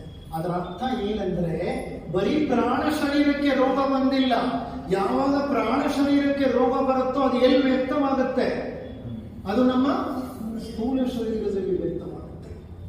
ಹಾಗಾದ್ರೆ ನಮ್ಮ ಸ್ಥೂಲ ಶರೀರದಲ್ಲಿ ರಕ್ತ ಪರಿಚಲಿಸುವುದು ಎಷ್ಟು ಮುಖ್ಯವೋ, ನಮ್ಮ ಪ್ರಾಣ ಶರೀರದಲ್ಲಿ ಪ್ರಾಣ ಅಷ್ಟೇ ಸರಾಗವಾಗಿ ಚಲಿಸಬೇಕಾದದ್ದು ಬಹಳ ಮುಖ್ಯ. ಆದರೆ ಆ ಪ್ರಾಣ ಶಕ್ತಿ ಎಷ್ಟೋ ಸಂದರ್ಭಗಳಲ್ಲಿ ಏನಾಗುತ್ತೆ, ನಿಂತು ಬಿಡುತ್ತೆ. ಎಂಥ ಸಂದರ್ಭಗಳಲ್ಲಿ ನಿಂತು ಬಿಡುತ್ತೆ? ನಮ್ಮ ಭಾವನೆಗಳು, ನಮ್ಮ ಯೋಚನೆಗಳು ಹೇಗಿರುತ್ತೋ ಅದರ ಮೇಲೆ ಅದು ನಿಂತು ಬಿಡುತ್ತೆ. ಕ್ರೋಧ, ಕೋಪ, ಸಿಟ್ಟು, ಅಸೂಯೆ, ಮತ್ಸರ, ಲೋಭ, ಕಾಮ, ಈ ಕೆಳಮಟ್ಟದ ಕೆಲವು ಬೇಸ್ ಎಮೋಷನ್ಸ್ ಅಂತ ಕರೀತಾರೆ. ಬೇಸ್ ಎಮೋಷನ್ಸ್, ತಳಮಟ್ಟದ ಭಾವನೆಗಳು. ಆ ಭಾವನೆಗಳು, ಆ ಕೆಟ್ಟ ಆಲೋಚನೆಗಳು ಶರೀರದಲ್ಲಿ ಉತ್ಪತ್ತಿಯಾದಾಗ ಪ್ರಾಣ ಸಂಚಾರ, ಅದನ್ನ ಬಹಳ ಸುಂದರವಾಗಿ ಬರೀತಾರೆ ಕ್ವಾಂಟಮ್ ಹೀಲಿಂಗ್ ನಲ್ಲಿ ಡಾಕ್ಟರ್ ದೀಪಕ್ ಚೋಪ್ರಾ. ಯಾವ ವ್ಯಕ್ತಿಗೆ ವಿಪರೀತ ದುರಾಸೆ ಇರುತ್ತೋ ಆ ದುರಾಸೆ ಅನ್ನೋ ಭಾವ ಶರೀರದ ಒಂದೊಂದು ಜೀವಕೋಶದ ಒಳಗೂ ಅಡಗತ್ತೆ. ಹೋಗಿ ನನ್ನ ಭಾವ ಹೇಗೋ ನನ್ನ ಶರೀರವೂ ಹಾಗೆ. You are nothing but your emotions, you are nothing but your thoughts ಅಂತ ಹೇಳ್ತೀವಿ ಅಧ್ಯಾತ್ಮದಲ್ಲಿ. ಯಾವಾಗ ನಾನು ವಿಪರೀತ ದುರಾಸೆ ಹೊಂದಿರ್ತೀನೋ ನನ್ನ ಶರೀರದ ಒಂದೊಂದು ಜೀವಕೋಶವೂ ದುರಾಸೆ ಪಡುತ್ತೆ. ಪ್ರತಿ ಜೀವಕೋಶಕ್ಕೂ ಭಾವನೆ ಇದೆ. ಇದನ್ನು ಪ್ರಯೋಗಾತ್ಮಕವಾಗಿ ತೋರಿಸ್ತಾನೆ doctor Deepak Chopra. Please read quantum healing. Wonderful book, wonderful book. Experiments ಮಾಡಿ ತೋರಿಸ್ತಾನೆ ಆತ. ಎಕ್ಸ್ಪರಿಮೆಂಟಲ್ ಔಟ್ಪುಟ್ಸ್ ಎಲ್ಲ ಕೊಟ್ಟಿದ್ದಾನೆ ಆತ. ಪ್ರತಿ ಜೀವಕೋಶಕ್ಕೂ ದುರಾಸೆ ಬರುತ್ತೆ. ಆಗ ಒಂದು ಜೀವಕೋಶ ವಿಪರೀತ ದುರಾಸೆ ಸಿಕ್ಕಾಕೊಳ್ಳುತ್ತಲ್ಲ, ಅದೆಲ್ಲಿಂದ ಬಂತು ದುರಾಸೆ? ಅದಕ್ಕೆ ನಾನು ದುರಾಸೆ ಪಡ್ತಿದ್ದೀನಿ. ಯಾವಾಗ ನಾನು ದುರಾಸೆ ಪಡ್ತೀನೋ ಮಾನಸಿಕವಾಗಿ ನನ್ನ ಶರೀರದ ಒಂದೊಂದು ಜೀವಕೋಶನೂ ಏನ್ ಮಾಡುತ್ತೆ? ದುರಾಸೆ ಪಡುತ್ತೆ. ಯಾವುದೋ ಒಂದು cell, we call it is a ರೋಗ್ ಸೆಲ್ ಅಂತ. ಈ ರೋಗ್ ಸೆಲ್ಗಳನ್ನ ನಮ್ಮ ಇಮ್ಯೂನ್ ಸಿಸ್ಟಮ್ ಹಿಡಿದು ಬಿಡುತ್ತೆ. ಹಿಡಿದು ಹೊರಗೆ ಹಾಕ್ಬಿಡುತ್ತೆ ಕೆಟ್ಟದ್ದು ಅಂತ. ರೋಗ್ ಅಂದ್ರೆ ರೌಡಿ ಅಂತ. ಯಾವುದೋ ಒಂದು ಸೆಲ್ ವಿಪರೀತ ದುರಾಸೆ ಆಗಿ ರೌಡಿ ಸೆಲ್ ಆಗ್ಬಿಡುತ್ತೆ. ಆ ರೌಡಿ ಸೆಲ್ ಮಾಡೋದೇನು ನಿಮ್ಗೆ ಗೊತ್ತಲ್ಲ? ರೌಡಿಗಳು ಏನ್ ಮಾಡ್ತಾರೆ? ಎಲ್ರಿಗೂ ಹಿಂಸೆ ಕೊಡ್ತಾರೆ, ಎಲ್ಲರ ಹಣನೂ ಅವ್ರು ದೋಚ್ತಾರೆ, ಅವ್ರು ಬೆಳಿಬೇಕು ಅಂತ ಅನ್ಕೋತಾರೆ. ಈ ರೌಡಿ ಸೆಲ್ ಅದೇ ಕೆಲಸ ಮಾಡೋದು. ಇಟ್ಸ್ ಕಾಲ್ಡ್ ರೋಗ್ ಸೆಲ್ ಅಂತ. ಇಂಥ ರೋಗ್ ಸೆಲ್ಗಳು ಬಾಡಿನಲ್ಲಿ ಪ್ರೊಡ್ಯೂಸ್ ಆಗ್ತಾನೆ ಇರುತ್ತೆ, ಬಿಕಾಸ್ ನಾವು ಯಾವಾಗಲೂ ಆಶೆಗಳ ಮಧ್ಯದಲ್ಲೇ ಇರ್ತೀವಿ. ಆದರೆ ಆ ರೋಗ್ ಸೆಲ್ಗಳನ್ನ ನಮ್ಮ ಇಮ್ಯೂನ್ ಸಿಸ್ಟಮ್ ಇದೆಯಲ್ಲ, ಇಮ್ಯೂನ್ ಸಿಸ್ಟಮ್ ಅಂದ್ರೆ ರೋಗ ನಿರೋಧಕ ವ್ಯವಸ್ಥೆ, ಅದು ಕ್ಯಾಪ್ಚರ್ ಮಾಡಿ ಹೊರಗೆ ಹಾಕ್ತಾ ಇರುತ್ತೆ. ಆದರೆ ಆ ಸ್ಕ್ಯಾನರ್ ಎಷ್ಟಂತ ಕೆಲಸ ಮಾಡುತ್ತೆ? ನಿಮ್ಮ ಆಶೆಗಳಿಗಂತೂ ಕೊನೆಯೇ ಇಲ್ಲ. ಬೆಳಿಗ್ಗೆಯಿಂದ ರಾತ್ರಿ ತನಕ ಆಶೆಗಳ ಮಧ್ಯೆನೇ ಬದುಕ್ತೀರಿ. ಆಶೆ ಪಟ್ಟು ಪಟ್ಟು ಪಟ್ಟು ಪಟ್ಟು ಪಟ್ಟು ಶರೀರದಲ್ಲಿ ಬರೀ ರೋಗ್ ಸೆಲ್ಸ್ ಪ್ರೊಡ್ಯೂಸ್ ಆಗ್ತಾ ಇದ್ರೆ ಎಲ್ಲ ಸ್ಕ್ಯಾನ್ ಮಾಡಬೇಕದು. ಸ್ಕ್ಯಾನ್ ಮಾಡಿದ್ರೆ 160, 70, 80 ಸೆಲ್ಗಳು ರೋಗ್ ಸೆಲ್ ಆದ್ರೆ ಅದು ಹೇಗೆ ಫಿಲ್ಟರ್ ಮಾಡುತ್ತದು? ಯಾವುದೋ ಒಂದು ಸೆಲ್ಲು ಎಸ್ಕೇಪ್ ಆಗುತ್ತೆ, ಸ್ಕ್ಯಾನರ್ ಇಂದ ಎಸ್ಕೇಪ್ ಆಗುತ್ತೆ. ಎಸ್ಕೇಪ್ ಆದಾಗ ಏನಾಗುತ್ತದೋ ಅದು ದುರಾಸೆ. ದುರಾಸೆ ಇರೋದು ಏನ್ ಮಾಡುತ್ತೆ? ಒಂದು ಹತ್ತು ಅಂತ ಎಲ್ಲ ಆಗುತ್ತೆ. 2, 4, 4, 8, 8, 16, 16, 32, 32, 64, 64, 128, 256, 256 ಏನಾಗುತ್ತೆ? 412. ಹೀಗೆ ಪಟ ಪಟ ಪಟ ಪಟ ಪಟ ಪಟ ಡಿವಿಷನ್ ಆಗ್ತಾ ಹೋಗುತ್ತೆ. ದೊಡ್ಡ ಗಡ್ಡೆ ಸ್ಟಾರ್ಟ್ ಆಗುತ್ತೆ. ಆ ಗಡ್ಡೆ ಏನ್ ಮಾಡ್ತಿದೆ? ಎಲ್ಲ ನನಗೆ ಬೇಕು, ನನ್ನ ಸುತ್ತಮುತ್ತಲು ಇರೋರು ನಾನೇನು ಕೊಡಲ್ಲ. That is cancer. That is cancer.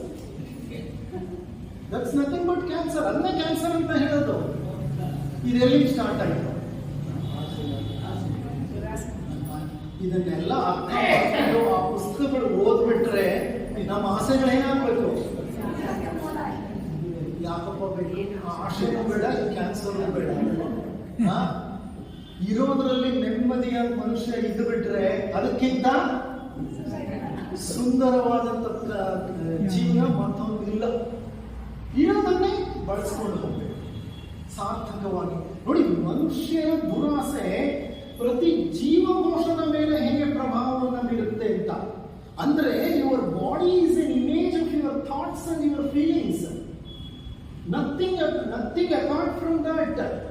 ಯಾರಿಗೆ ಬರುತ್ತೆ ಗ್ಯಾಸ್ಟ್ರಿಕ್ ಅಲ್ಸರು, ಪೆಪ್ಟಿಕ್ ಅಲ್ಸರು? ಬಹಳ ಒತ್ತಡದಲ್ಲಿ ಜೀವನ ಮಾಡ್ತಿರೋರಿಗೆ.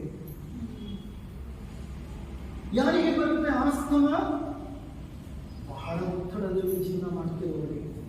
Stress is one major cause for all cancers and several other diseases in the body. There are psychosomatic disorders. ಹಾಗಾದ್ರೆ ಈ ಪ್ರಾಣ ಶಕ್ತಿ ಹರಿತಾ ಇರೋದು ನಿಲ್ಬಾರದು ಅನ್ನೋದಾದ್ರೆ ನಾವೇನ್ ಮಾಡಬೇಕು? ಇವತ್ತಿನ ಯೋಗ ಧ್ಯಾನ ಸಿದ್ಧರಾಗಬೇಕು. ಪ್ರಾಣಾಯಾಮ, ಯೋಗ ಪದ್ಧತಿ ಬರುತ್ತದೆಲ್ಲ. ಅದನ್ನ ಅನುಷ್ಠಾನಕ್ಕೆ ತಂದದ್ದೇ ಆದರೆ ನಮ್ಮ ಪ್ರಾಣ ನಾಡಿಗಳಲ್ಲಿ ಪ್ರಾಣ ಸರಾಗವಾಗಿ ಹರಿಯುತ್ತೆ.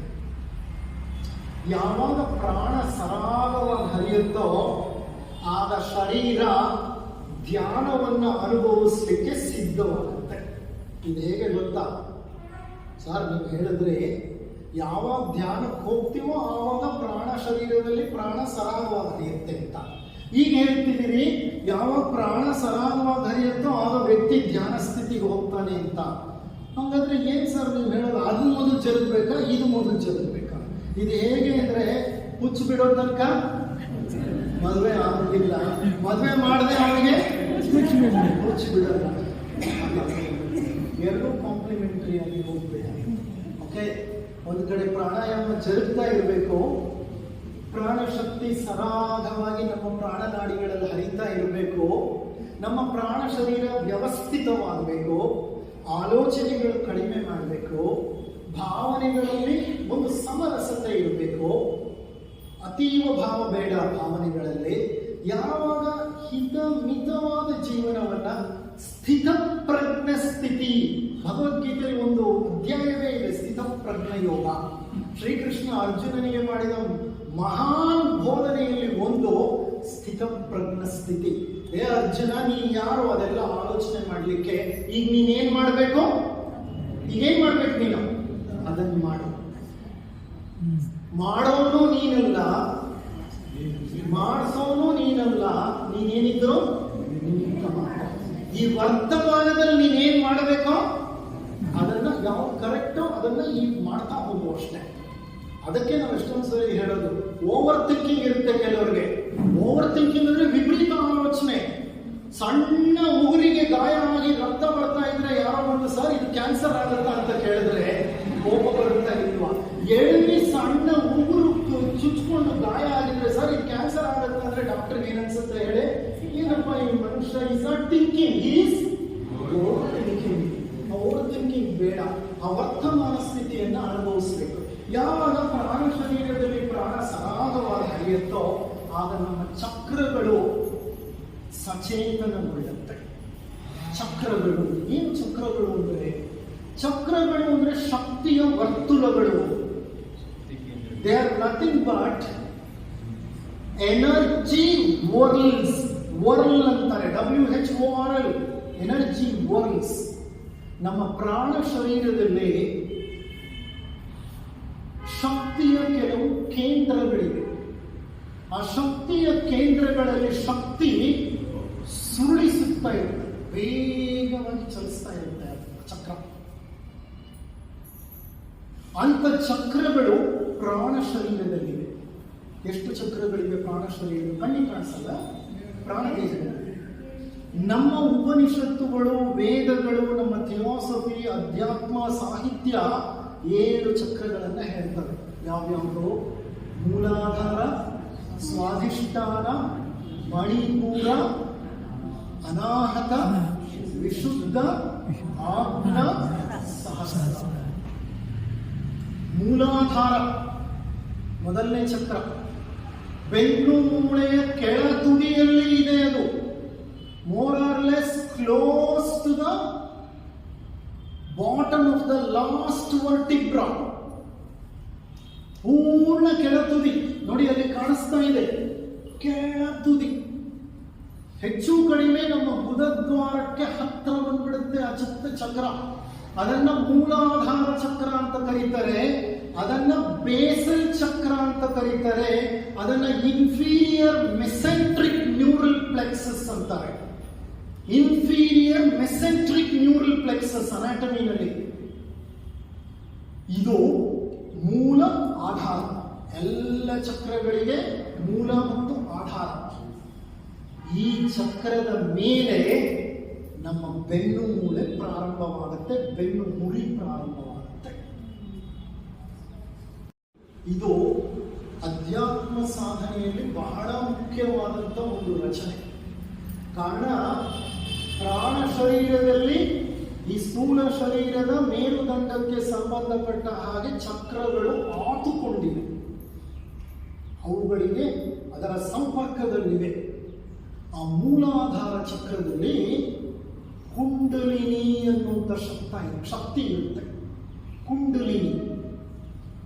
ಕುಂಡಲಿನಿ is the mega explosive energy. ಮಹಾನ್ ಶಕ್ತಿ ಅದು. ಅದನ್ನೇ ನಾವು ಪಾರ್ವತಿ ಅಂತ ಹೇಳೋದು. ಅದೇ ಶಕ್ತಿ ದೇವತೆ. ನಮ್ಮಲ್ಲೇ ಶಕ್ತಿ ದೇವತೆ ಇದ್ದಾಳೆ, ಕುಂಡಲಿನಿಯಾಗಿದ್ದಾಳೆ. ಎಲ್ಲಿದ್ದಾಳೆ ಆಕೆ? ಮೂಲಾಧಾರ ಚಕ್ರದಲ್ಲಿ. ಏನ್ ಮಾಡ್ತಿದ್ದಾಳೆ? ಸೂಕ್ತವಾಗಿದ್ದಾಳೆ. ಯಾವ ರೂಪದಲ್ಲಿದ್ದಾಳೆ? Like a serpent. ಸರ್ಪೆಂಟ್ ಅಂದ್ರೆ ಹಾವಿನ ಹಾಗೆ ಸುಗಡಿ ಸುತ್ತಕೊಂಡು ಸುಮ್ಮನಿದ್ದಾಳೆ ಆಕೆ. ಆ ಮೂಲಾಧಾರ ಚಕ್ರದಿಂದ ಮೇಲ್ ಬಂದ್ರೆ ಎರಡನೇ ಚಕ್ರ ಕಾಣಿಸ್ತಿದೆಯಲ್ಲ, ಅದು ಹೊಕ್ಕಳಿನಿಂದ ಕೆಳಗೆ ಬೆನ್ನು ಮೂಳೆಗೆ ಹಾಕೊಂಡಿದೆ. ಅದನ್ನ ಸ್ವಾದಿಷ್ಠಾನ ಚಕ್ರ ಅಂತ ಹೇಳ್ತಾರೆ. ಅದನ್ನ ಸುಪೀರಿಯರ್ ಮೆಸೆಂಟ್ರಿಕ್ ಪ್ಲೆಕ್ಸಸ್ ಅಂತ ಹೇಳ್ತಾರೆ ನಾವು. ಸುಪೀರಿಯರ್ ಮೆಸೆಂಟ್ರಿಕ್ ಪ್ಲೆಕ್ಸಸ್, ನ್ಯೂರಲ್ ಪ್ಲೆಕ್ಸಸ್ ಅಂದ್ರೆ ನರಗಳ ಒಂದು ಸುರುಳಿಯದು. ಅದು ಪ್ರಾಣ ಶರೀರದಲ್ಲಿ ಒಂದು ಶಕ್ತಿ ಕೇಂದ್ರ. ಅನಾಟಮಿ, ನಮ್ಮ ದೇಹ ರಚನಾಶಾಸ್ತ್ರದ ಪ್ರಕಾರ ಅಲ್ಲಿ ನರಗಳು ಒತ್ತೊತ್ತಾಗಿ ಗೊಂಚಲಾಗಿದೆ. ಅದನ್ನ ಸುಪೀರಿಯರ್ ಮೆಸೆಂಟ್ರಿಕ್ ನ್ಯೂರಲ್ ಪ್ಲೆಕ್ಸಸ್ ಅಂತ ಹೇಳ್ತೀವಿ ನಾವು ಅದನ್ನ. ಆ ಸ್ವಾದಿಷ್ಠಾನ ಚಕ್ರ ಮತ್ತೆ ನಮ್ಮ ಮೂಲಾಧಾರ ಚಕ್ರ, ಅವೆರಡರ ನಡುವೆ ಸಂಪರ್ಕವನ್ನು ಕೊಡೋದು ಸುಷುಮ್ನಾ ನಾಡಿ. ಸುಷುಮ್ನಾ ನಾಡಿ ಬೆನ್ನು ಮೂಳೆಯ ಒಳಗಡೆ ಮೇಲೆ ಇರುವ ಒಂದು ಲಂಬ ನಾಡಿಯೇ ಸುಷುಮ್ನಾ ನಾಡಿ. ಆ ಸುಷುಮ್ನಾ ನಾಡಿ ಮೂಲಾಧಾರ ಚಕ್ರದಿಂದ ಸ್ವಾದಿಷ್ಠಾನವನ್ನ ಸೇರುತ್ತೆ. ಈ ಎರಡು ಚಕ್ರಗಳು ಒಂದರ ಮೇಲೆ ಒಂದಿದೆ. ಸ್ವಾದಿಷ್ಠಾನದಿಂದ ಮೇಲ್ ಬಂದ್ರೆ ಮೂರನೇ ಚಕ್ರ. ಆ ಮೂರನೇ ಚಕ್ರ ಹೊಕ್ಕಳಿನ ಪಿಟ್ ಆಫ್ ದ ಗಟ್ ಅಂತೀವಿ. ಪಿಟ್ ಆಫ್ ದ ಗಟ್ ನಲ್ಲಿದೆ. ಅದನ್ನ ನಾವು ಮಣಿಪುರ ಚಕ್ರ ಅಂತ ಕರಿತೀವಿ. ಅದನ್ನ ಮಣಿಪುರ ಅಂತಲೂ ಕರೀತಾರೆ, ನಾಭಿ ಚಕ್ರ ಅಂತಲೂ ಕರೀತಾರೆ. ಅದು it is nothing but the gastric plexus of neurons. ಇವಾಗ ಮೂಲಾಧಾರದಿಂದ ಮೇಲೇರಿದ ಸುಷುಮ್ನಾ ನಾಡಿ ಸ್ವಾದಿಷ್ಠಾನಕ್ಕೆ ಕನೆಕ್ಟ್ ಆಗಿ ಸ್ವಾದಿಷ್ಠಾನದಿಂದ ನಾಭಿ ಚಕ್ರ ಅಥವಾ ಹೊಕ್ಕುಳ ಬಳಿ ಇರುವಂತಹ ಮಣಿಪುರ ಚಕ್ರವನ್ನು ಸೇರುತ್ತೆ. ಮಣಿಪುರ ಚಕ್ರದಿಂದ ಮೇಲೇರಿ ಹೃದಯದ ಮುಂದೆ ಒಂದು ಚಕ್ರ ಇರುತ್ತೆ. On the side of the sternum relating to heart. ಇದನ್ನ ಹೃದಯ ಚಕ್ರ ಅಂತ ಕರೀತಾರೆ. ಇದನ್ನ ಅನಾಹತ ಚಕ್ರ ಅಂತ ಕರೀತಾರೆ. This is cardiac plexus of neurons. ಈಗ ಆ ಸುಷುಮ್ನಾ ನಾಡಿ ಹೃದಯ ಚಕ್ರಕ್ಕೆ ಸೇರುತ್ತೆ ಬಂದು ಮೇಲೆ. ಹೃದಯ ಚಕ್ರದಿಂದ ಮೇಲೇರಿ ಗಂಟಲು ಥೈರಾಯ್ಡ್ ಗ್ರಂಥಿ ಇದೆ. ಬಹಳ ಮುಖ್ಯವಾದ ಗ್ರಂಥಿ. ಇಲ್ಲಿ ಹಲವು ಹಾರ್ಮೋನ್ಗಳ ಉತ್ಪತ್ತಿ ಆಗುತ್ತೆ. ಪ್ರತಿ ಚಕ್ರಕ್ಕೂ ಹಾರ್ಮೋನ್ಗಳ ಸಂಬಂಧ ಇದೆ, ನಾನು ಆಮೇಲೆ ಹೇಳ್ತೇನೆ. ಥೈರಾಯ್ಡ್ ಗ್ರಂಥಿಯ ಮುಂದೆ ವಿಶುದ್ಧ ಚಕ್ರ ಇದೆ.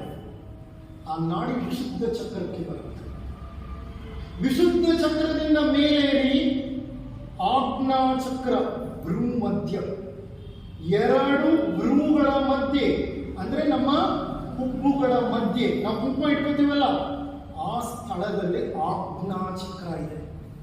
ಆ ಆಜ್ಞಾ ಚಕ್ರ ಪಿಟ್ಯೂಟರಿ ಗ್ರಂಥಿಗೆ ಸೇರಿದ್ದು, ಪೈನಿಯಲ್ ಗ್ರಂಥಿಗೆ ಸೇರಿದ್ದು. It's called pineal plexus. ಅಲ್ಲಿಗೆ ಬರುತ್ತೆ. ಅಲ್ಲಿಂದ ನೆತ್ತಿ ತಲೆ ಮೇಲೆ ಇಲ್ಲಿ ಬ್ರೆಗ್ಮಾ. ಬ್ರೆಗ್ಮಾ ಅಲ್ವಾ ಸರ್? ಅದು ಟಾಪ್ ಬ್ರೆಗ್ಮಾ ಅಲ್ವಾ? ಓಕೆ, ಬ್ರೆಗ್ಮಾ. ಫ್ರಾಂಟಲ್ ಬೋನು ಈ ಎರಡು ಪೆರೈಟಲ್ ಬೋನ್ ಜಾಯಿಂಟ್ ಆಗುತ್ತೆ. ಸೊ ಆಂಟಿರಿಯರ್ ಫಾಂಟನೆಲ್ ಅಂತಲೂ ಹೇಳ್ತಾರೆ ಅನಾಟಮಿನಲ್ಲಿ. ಈ ಮಕ್ಕಳಿಗೆ, ಹುಟ್ಟಿದ ಮಕ್ಕಳಿಗೆ ಈ ಸಾಫ್ಟ್ ಇರುತ್ತೆ, ನೋಡಿದ್ದೀರಾ ನೀವು? ಸಾಫ್ಟ್ ಇರುತ್ತೆ. ಸ್ನಾನ ಮಾಡುವಾಗ ನೋಡಿದ್ರೆ ಇಲ್ಲೊಂದು ಕಡೆ ಸಾಫ್ಟ್ ಇರುತ್ತೆ. ಈ ಸಾಫ್ಟ್ ಇರೋ ಜಾಗ, ನೆತ್ತಿ ಜಾಗ, ಇದನ್ನ ಸಹಸ್ರಾರ ಚಕ್ರ ಅಂತ ಕರೀತಾರೆ. ಅದು ಪಿಟ್ಯೂಟರಿ ಪ್ಲೆಕ್ಸಸ್. ಇಲ್ಲಿಗೆ 7 ಚಕ್ರಗಳು. ಈ 7 ಚಕ್ರಗಳು ಅತಿ ಮುಖ್ಯ ನಮ್ಮ ಅಧ್ಯಾತ್ಮ ಸಾಧನೆಯಲ್ಲಿ. ನಮ್ಮ ಸಮಸ್ಯೆ ಏನಂದ್ರೆ ಕೆಳಗಿನ 3 ಚಕ್ರಗಳನ್ನ ಮಾತ್ರ ಬಳಸ್ತಿದೀವಿ ನಾವು. ಅದು ಏನಕ್ಕೆ ಬಳಸ್ತಿದೀವಿ ಹೇಳ್ತೀನಿ ಆಮೇಲೆ. ಈ ಮೇಲಿನ 4 ಚಕ್ರಗಳು ನಮ್ಗೆ ಗೊತ್ತೇ ಇಲ್ಲ. ಈ ಕೆಳಗಿನ 3 ಚಕ್ರಗಳು ಏನ್ ಕೆಲಸ ಮಾಡ್ತಾವ ಗೊತ್ತಾ? ಮೂಲಾಧಾರ, ಸ್ವಾಧಿಷ್ಠಾನ, ನಾಭಿ ಅಥವಾ ಹೊಕ್ಕುಳ ಚಕ್ರ. ಅವಿರೋ ಜಾಗ ಎಲ್ಲಿ? ಹೊಟ್ಟೆ, ಕಿಬ್ಬೊಟ್ಟೆ, ಕೆಳಭಾಗ. ಈ 3 ಚಕ್ರಗಳ ಕೆಲಸ ಏನಂದ್ರೆ ಸಂತಾನೋತ್ಪತ್ತಿ, ಲೈಂಗಿಕ ಕ್ರಿಯೆ, ತಿನ್ನೋದು, ತಿಂದ ಆಹಾರನ ಜೀರ್ಣ ಮಾಡಿಕೊಂಡು ಮಲವನ್ನ, ಮೂತ್ರವನ್ನ ವಿಸರ್ಜಿಸೋದು. ಇದೇ ಕೆಲಸ ಇವಕ್ಕೆ. ಈ 3 ಚಕ್ರಗಳು ನೋಡ್ಕೊಳ್ಳೋದು ಇದೇ ಕೆಲಸನ. ನಾವು ಆಕ್ಟಿವ್ ಆಗಿಟ್ಟಿರೋದು ಈ 3 ಚಕ್ರಗಳು. ನಮ್ಮ ಪ್ರಜ್ಞೆ ಕೆಲಸ ಮಾಡ್ತಿರೋದು ಅಷ್ಟೇ. ಬೆಳಿಗ್ಗೆ ಎದ್ದ, ತಿಂಡಿ ಮಾಡ್ದ, ತಿಂಡಿ ತಿಂದ, ಮಧ್ಯಾಹ್ನ ಅಡುಗೆ ಮಾಡ್ದ, ಅಡುಗೆ ತಿಂದ, ರಾತ್ರಿ ಮತ್ತೆ ಅಡುಗೆ ಮಾಡ್ದ, ಅಡುಗೆ ತಿಂದ.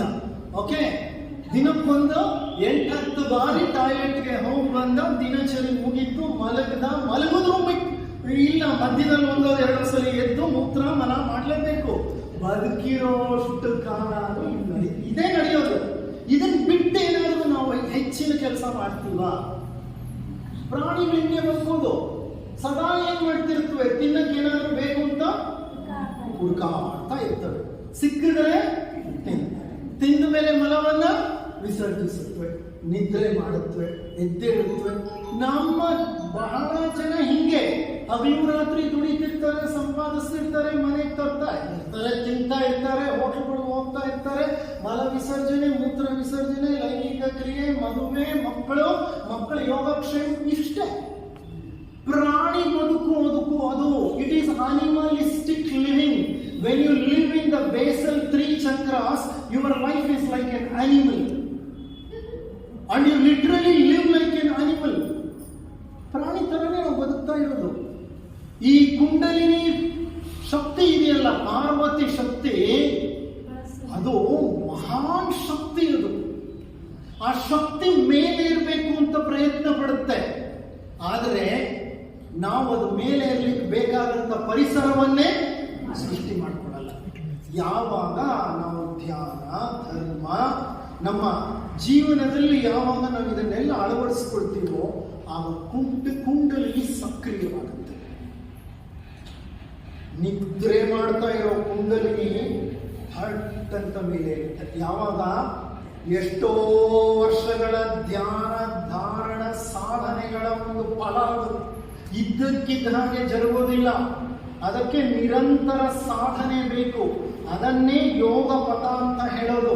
ಅದನ್ನೇ ನಮ್ಮ ಪತಂಜಲಿಗಳು ಹೇಳ್ತಾ ಇರೋದು. ಯಾವಾಗ ಆ ಶಕ್ತಿ ಮೇಲೆ ಇರುತ್ತೋ ಒಂದೊಂದೇ ಚಕ್ರಗಳು ಮೇಲೆ ಏರಿದಂತೆಲ್ಲ ಎಲ್ಲ ಚಕ್ರಗಳು ಸಕ್ರಿಯವಾಗುತ್ತೆ. ಈಗ ಈ ಕೆಳಭಾಗದಲ್ಲಿ adrenaline, noradrenaline and then your angiotensin, renin, ಎಷ್ಟೊಂದು ಹಾರ್ಮೋನ್ಗಳು ರಿಲೀಸ್ ಆಗುತ್ತೆ. ಆ ಹಾರ್ಮೋನ್ಗಳ ಕಂಟ್ರೋಲ್ ಎಲ್ಲ ಆ 3 ಕೆಳಗಿನ ಚಕ್ರಗಳಿಗೆ ಸಂಬಂಧಪಟ್ಟಿದೆ. ಹಾರ್ಟ್ ಚಕ್ರ ಥೈಮಸ್ ಗ್ರಂಥಿ, ಅದು ಥೈಮಸ್ನ ಹಾರ್ಮೋನ್ಗಳನ್ನ ಸೆಲ್ಯುಲರ್ ಇಮ್ಯುನಿಟಿನ ಮೀಡಿಯೇಟ್ ಮಾಡುತ್ತೆ. ಇಲ್ಲಿರೋದು thyroid, thyroxine, T3, T4, TSH and parathormone. ಆ ಹಾರ್ಮೋನ್ಗಳನ್ನ ಈ ಚಕ್ರ ಕಂಟ್ರೋಲ್ ಮಾಡುತ್ತೆ. ಈ ಆಜ್ಞಾ ಚಕ್ರ pineal gland, melatonin and calcitonin and one another hormone, I have forgotten. ಆ ಹಾರ್ಮೋನ್ಗಳನ್ನ ಇದು ಕಂಟ್ರೋಲ್ ಮಾಡುತ್ತೆ. ನೆತ್ತಿಯಲ್ಲಿರೋ ಪಿಟ್ಯೂಟರಿ, ಅದು ಪಿಟ್ಯೂಟರಿಯ ಎಲ್ಲ ಹಾರ್ಮೋನ್ಗಳು, ADH ಅಂತೆ, ಗ್ರೋತ್ ಹಾರ್ಮೋನ್ ಅಂತೆ, ಒಂದಷ್ಟು ಹಾರ್ಮೋನ್ಗಳಿದೆ, ACTH ಅಂತೆ, ಅದೆಲ್ಲ ಹಾರ್ಮೋನ್ಗಳನ್ನ ಅದು ಕಂಟ್ರೋಲ್ ಮಾಡುತ್ತೆ. ಅಂದ್ರೆ ಪ್ರತಿ ಚಕ್ರವು ಹಾರ್ಮೋನ್ಗಳ ಉತ್ಪತ್ತಿಯನ್ನು ನಿಯಂತ್ರಿಸುತ್ತೆ. ಈ ಹಾರ್ಮೋನ್ಗಳೇ ಹಲವಾರು ರೋಗಗಳಿಗೂ ನಮ್ಮ ಆರೋಗ್ಯಕ್ಕೂ ಕಾರಣ. ಅಂದ್ರೆ ನಾನು ಹೇಳ್ತಾ ಇರೋದ್ರಲ್ಲಿ there is lot of science in it, lot of medical science. ಈ ಚಕ್ರಗಳು ಒಂದಾದ್ಮೇಲೆ ಸಕ್ರಿಯಗೊಳ್ತಾ ಹೋದಾಗ ಕುಂಡಲಿನಿ ಶಕ್ತಿ ಬೆನ್ನು ಮೂಳೆಯ ಮೂಲಕ ಹಾದು ಮೇಲೇರಿ ಸಹಸ್ರಾರ ಚಕ್ರವನ್ನು ತಲುಪಿ ಹೊರಗೆ ನಿರ್ಗಮಿಸಿಬಿಡುತ್ತೆ. ಇದು ಸಾಧನೆಯ ಮೂಲಕ ಆಗಬೇಕು, ಹಠ ಸಾಧನೆಯ ಮೂಲಕ ಅಲ್ಲ. ನಮ್ಮ ಪ್ರತಿನಿತ್ಯದ ತಾಳ್ಮೆಯಿಂದ ಸಹನೆಯಿಂದ ಕೂಡಿದ ಸಾಧನೆಯ ಮೂಲಕ ಈ ಎಲ್ಲ ಚಕ್ರಗಳು ಒಂದರ ನಂತರ ಒಂದು ಕ್ರಮೇಣ ಸಕ್ರಿಯವಾಗ್ತಾ ಬಂದು ಕುಂಡಲಿನಿ ಮೇರು ದಂಡದ ಮೂಲಕ ಹಾದು ಮೇಲೇರಿ ವಿಶ್ವ ಪ್ರಜ್ಞೆಯಲ್ಲಿ ಅಥವಾ ಆ ಶಿವನನ್ನ ಸೇರಬೇಕು ಪಾರ್ವತಿ. ಆ ಶಿವನನ್ನ ಪಾರ್ವತಿ ಸೇರುತ್ತಲ್ಲ, ಆ ಒಂದು ಪ್ರಕ್ರಿಯೆಯನ್ನೇ ನಾವೇನು ಹೇಳ್ತೇವೆ, ವ್ಯಕ್ತಿ ಆತ್ಮ ವಿಶ್ವಾತ್ಮನಲ್ಲಿ ಬೆರೆತುಕೊಳ್ತು ಅಂತ ಹೇಳ್ತೇವೆ. ಇರ್ಲಿ, ಇದನ್ನ ಚಕ್ರ ಧ್ಯಾನ ಅಂತ ಹೇಳ್ತಾರೆ. ಈ ಎಲ್ಲ ಚಕ್ರಗಳನ್ನ ನೋಡಿ ಕೊಟ್ಟಿದ್ದಾರೆ ಅವರು. ರೂಟ್ ಚಕ್ರ, ಸೇಕ್ರಲ್ ಚಕ್ರ, ಸೋಲಾರ್ ಪ್ಲೆಕ್ಸಸ್, ಹಾರ್ಟ್ ಚಕ್ರ, ಥ್ರೋಟ್ ಚಕ್ರ, ಚಕ್ರ ಅಂಡ್ ಕ್ರೌನ್ ಚಕ್ರ ಅಂತ ಹೇಳ್ತಾರೆ. ಇದೆಲ್ಲ ಪ್ಲೆಕ್ಸಸ್ ಗಳನ್ನ ಕೊಟ್ಟಿದ್ದಾರೆ. ಇಲ್ಲಿ ವ್ಯಕ್ತಿ ಸಾಧನೆಗೆ ಅಂತ ಯೋಗ ಮಾರ್ಗದಲ್ಲಿ ಕುಳಿತುಕೊಂಡಾಗ ಗ್ರಂಥಿಗಳನ್ನೆಲ್ಲ ಕೊಟ್ಟಿದ್ದಾರೆ, ಪ್ಲೆಕ್ಸಸ್ ಕೊಟ್ಟಿದ್ದಾರೆ ನೋಡಿ. ಅಲ್ಲಿ heart plexus, thyroid plexus, pineal plexus, ಎಲ್ಲ ನರಗಳಿಗೆ ಸಂಬಂಧಪಟ್ಟಂತ ಪ್ಲೆಕ್ಸಸ್ನೆಲ್ಲ ಅಲ್ಲಿ ಡಿಸ್ಕಸ್ ಮಾಡಿದ್ದಾರೆ ಅವರು. ಇದಕ್ಕೆಲ್ಲ ಸಂಬಂಧಪಟ್ಟಂತದ್ದು ಅದು ಹಲವಾರು ಗ್ರಂಥಿಗಳಿಗೆ ಸಂಬಂಧಪಟ್ಟಿವೆ ಆ ಚಕ್ರಗಳು. ಫ್ಲೋ ಆಫ್ ಎನರ್ಜಿ ನೋಡಿ, ಹೇಗೆ ಫ್ಲೋ ಆಗ್ತಿದೆ ಎನರ್ಜಿ. ಮೂಲಾಧಾರ ಚಕ್ರದಿಂದ ಮೇಲೆ ಹೋಗ್ತಾ ಹೋಗ್ತಾ ಹೋಗ್ತಾ ಹೋಗ್ತಾ ಚಕ್ರೀಯ ಶಕ್ತಿಯ ಒಂದು ಸಾಮರ್ಥ್ಯ ವಿಪರೀತ ಹೆಚ್ಚಾಗುತ್ತೆ. ಶಕ್ತಿ ಸಾಮರ್ಥ್ಯ ಹೆಚ್ಚಾಗೋದ್ರಿಂದಲೇ ಅಲೆಗಳು ವಿಪರೀತ ಹೆಚ್ಚಾಗುತ್ತೆ ಮೇಲೆ. ಮೆದುಳಿನ ಅಲೆಗಳಲ್ಲ ಅದು, ಪ್ಲೀಸ್ ಡೋಂಟ್ ಗೆಟ್ ಕನ್ಫ್ಯೂಸ್ಡ್. ಮೆದುಳಿನ ಅಲೆಗಳು ಕಡಿಮೆ ಆಗಬೇಕು. ಇದು ಕುಂಡಲಿನಿ ಶಕ್ತಿ ಪ್ರವಾಹ ಅತಿ ವೇಗವಾಗಿ ಜರುಗುತ್ತೆ. ನಮ್ಮಲ್ಲೆಲ್ಲ ಸಪ್ತ ಚಕ್ರಗಳಿದೆ. ಈಜಿಪ್ಷಿಯನ್ ಧರ್ಮ ಗ್ರಂಥಗಳಲ್ಲಿ 8ನೇ ಚಕ್ರವನ್ನು ಕೊಡ್ತಾರೆ. ಅದನ್ನ ಕಾ ಅಂತ ಕರೀತಾರೆ, KA, ಕಾ ಚಕ್ರ. ಈ ಕಾ ಚಕ್ರ ಎಲ್ಲಿದೆ? ಸಹಸ್ರಾರ ಚಕ್ರದಿಂದ ಮೇಲೆ 60 ಸೆಂಟಿಮೀಟರ್ ಅಥವಾ 14 ಇಂಚು. 14 ಇಂಚು ಮೇಲಿದೆ ಇಲ್ಲಿ ನೆತ್ತಿ ಮೇಲೆ. ಸದಾ ಇರುತ್ತೆ ಅದು. ನಾನು ಎಲ್ಲಿ ಓಡಾಡ್ತಿದ್ರು ಕಾ ನನ್ನ ಮೇಲೆ ಓಡಾಡ್ತಾ ಇರುತ್ತೆ. ಹೇಗೆ ನಾನು ಎಲ್ಲಿ ಓಡಾಡ್ತಾ ಇದ್ರು ಎಲ್ಲ ಚಕ್ರಗಳು ನನ್ನ ಪ್ರಾಣ ಶರೀರದಲ್ಲಿ ನನ್ನ ಜೊತೆ ಓಡಾಡ್ತಾ ಇರ್ತವೋ ಅದು ಹಂಗೆ ಓಡಾಡ್ತಾ ಇರುತ್ತೆ. ಯಾವಾಗ ಕುಂಡಲಿನಿ ಸಹಸ್ರಾರದಿಂದ ಮೇಲೆ ಇರುತ್ತೋ ಸೀದಾ ಹೋಗಿ ಅದೇನ್ ಮಾಡುತ್ತೆ, ಕಾಚಕ್ರವನ್ನ ಸಂಧಿಸಿ ಬಿಡುತ್ತೆ. ಕಾಚಕ್ರವನ್ನ ಸಂಧಿಸಿದಾಗ ಅದ್ಭುತ ಸಂಗತಿ ಜರುಗಿ ಹೋಗುತ್ತೆ. ಏನದ ಅದ್ಭುತ ಸಂಗತಿ? ಈ ಅಖಿಲಾಂಡ ಕೋಟಿ ಬ್ರಹ್ಮಾಂಡದ ಒಂದು ವಿನೂತನ ಪ್ರಜ್ಞೆ ಆ ವ್ಯಕ್ತಿಯಲ್ಲಿ ಉಂಟಾಗುತ್ತೆ. ಅದನ್ನ ಏನಾಗತ್ತೆ ಆ ಟೈಮ್ನಲ್ಲಿ, ಎಂತ ಅನುಭವ ಆಗತ್ತೆ ಅನ್ನೋದನ್ನ ಪದಗಳಲ್ಲಿ ಮಾತುಗಳಲ್ಲಿ ವಿವರಿಸಲು ಹೇಳಲು ಸಾಧ್ಯವಿಲ್ಲ. ಅಲ್ಲಿಗೆ ವ್ಯಕ್ತಿ ಆತ್ಮ ಪರಮಾತ್ಮನಲ್ಲಿ ಬೆರೆತು ಹೋಗುತ್ತೆ, ದಿವ್ಯ ಅನುಭವವನ್ನು ಹೊಂದತ್ತೆ. ಅದನ್ನ ಸಮಾಧಿ ಸ್ಥಿತಿ ಅಂತ ನಾವು ಕರಿತೀವಿ. ಸಮಾಧಿ ಸ್ಥಿತಿಯನ್ನು ತಲುಪಿ ಬಿಡುತ್ತೆ. ಅದೊಂದು ಉನ್ನತವಾದಂತ ಪ್ರಜ್ಞಾ ಅನುಭವ. ನೋಡಿ, ಇದು ನಾರ್ಮಲ್ ಲೈಫ್ ಫೀಟ್. ಯಾವ ವ್ಯಕ್ತಿ ಧ್ಯಾನ ಮಾಡ್ತಿದ್ದಾನೋ ಆತನ ಸುತ್ತಲೂ ಇರುವಂತ ಪ್ರಭಾವಳಿ ಆ ಕಡೆ ನೋಡಿ. ಯಾವ ವ್ಯಕ್ತಿ ಭೋಗಿಯಾಗಿದ್ದಾನೋ, ಲೋಭದಲ್ಲಿ ಮುಳುಗಿದಾನೋ, ಆತನ ಸುತ್ತಲೂ ಇರೋ ಪ್ರಭಾವಳಿ ನೋಡಿ. ಅವನು ಸರ್ವೈವಲ್ ನಲ್ಲಿ ಬದುಕ್ತಿದ್ದಾನೆ.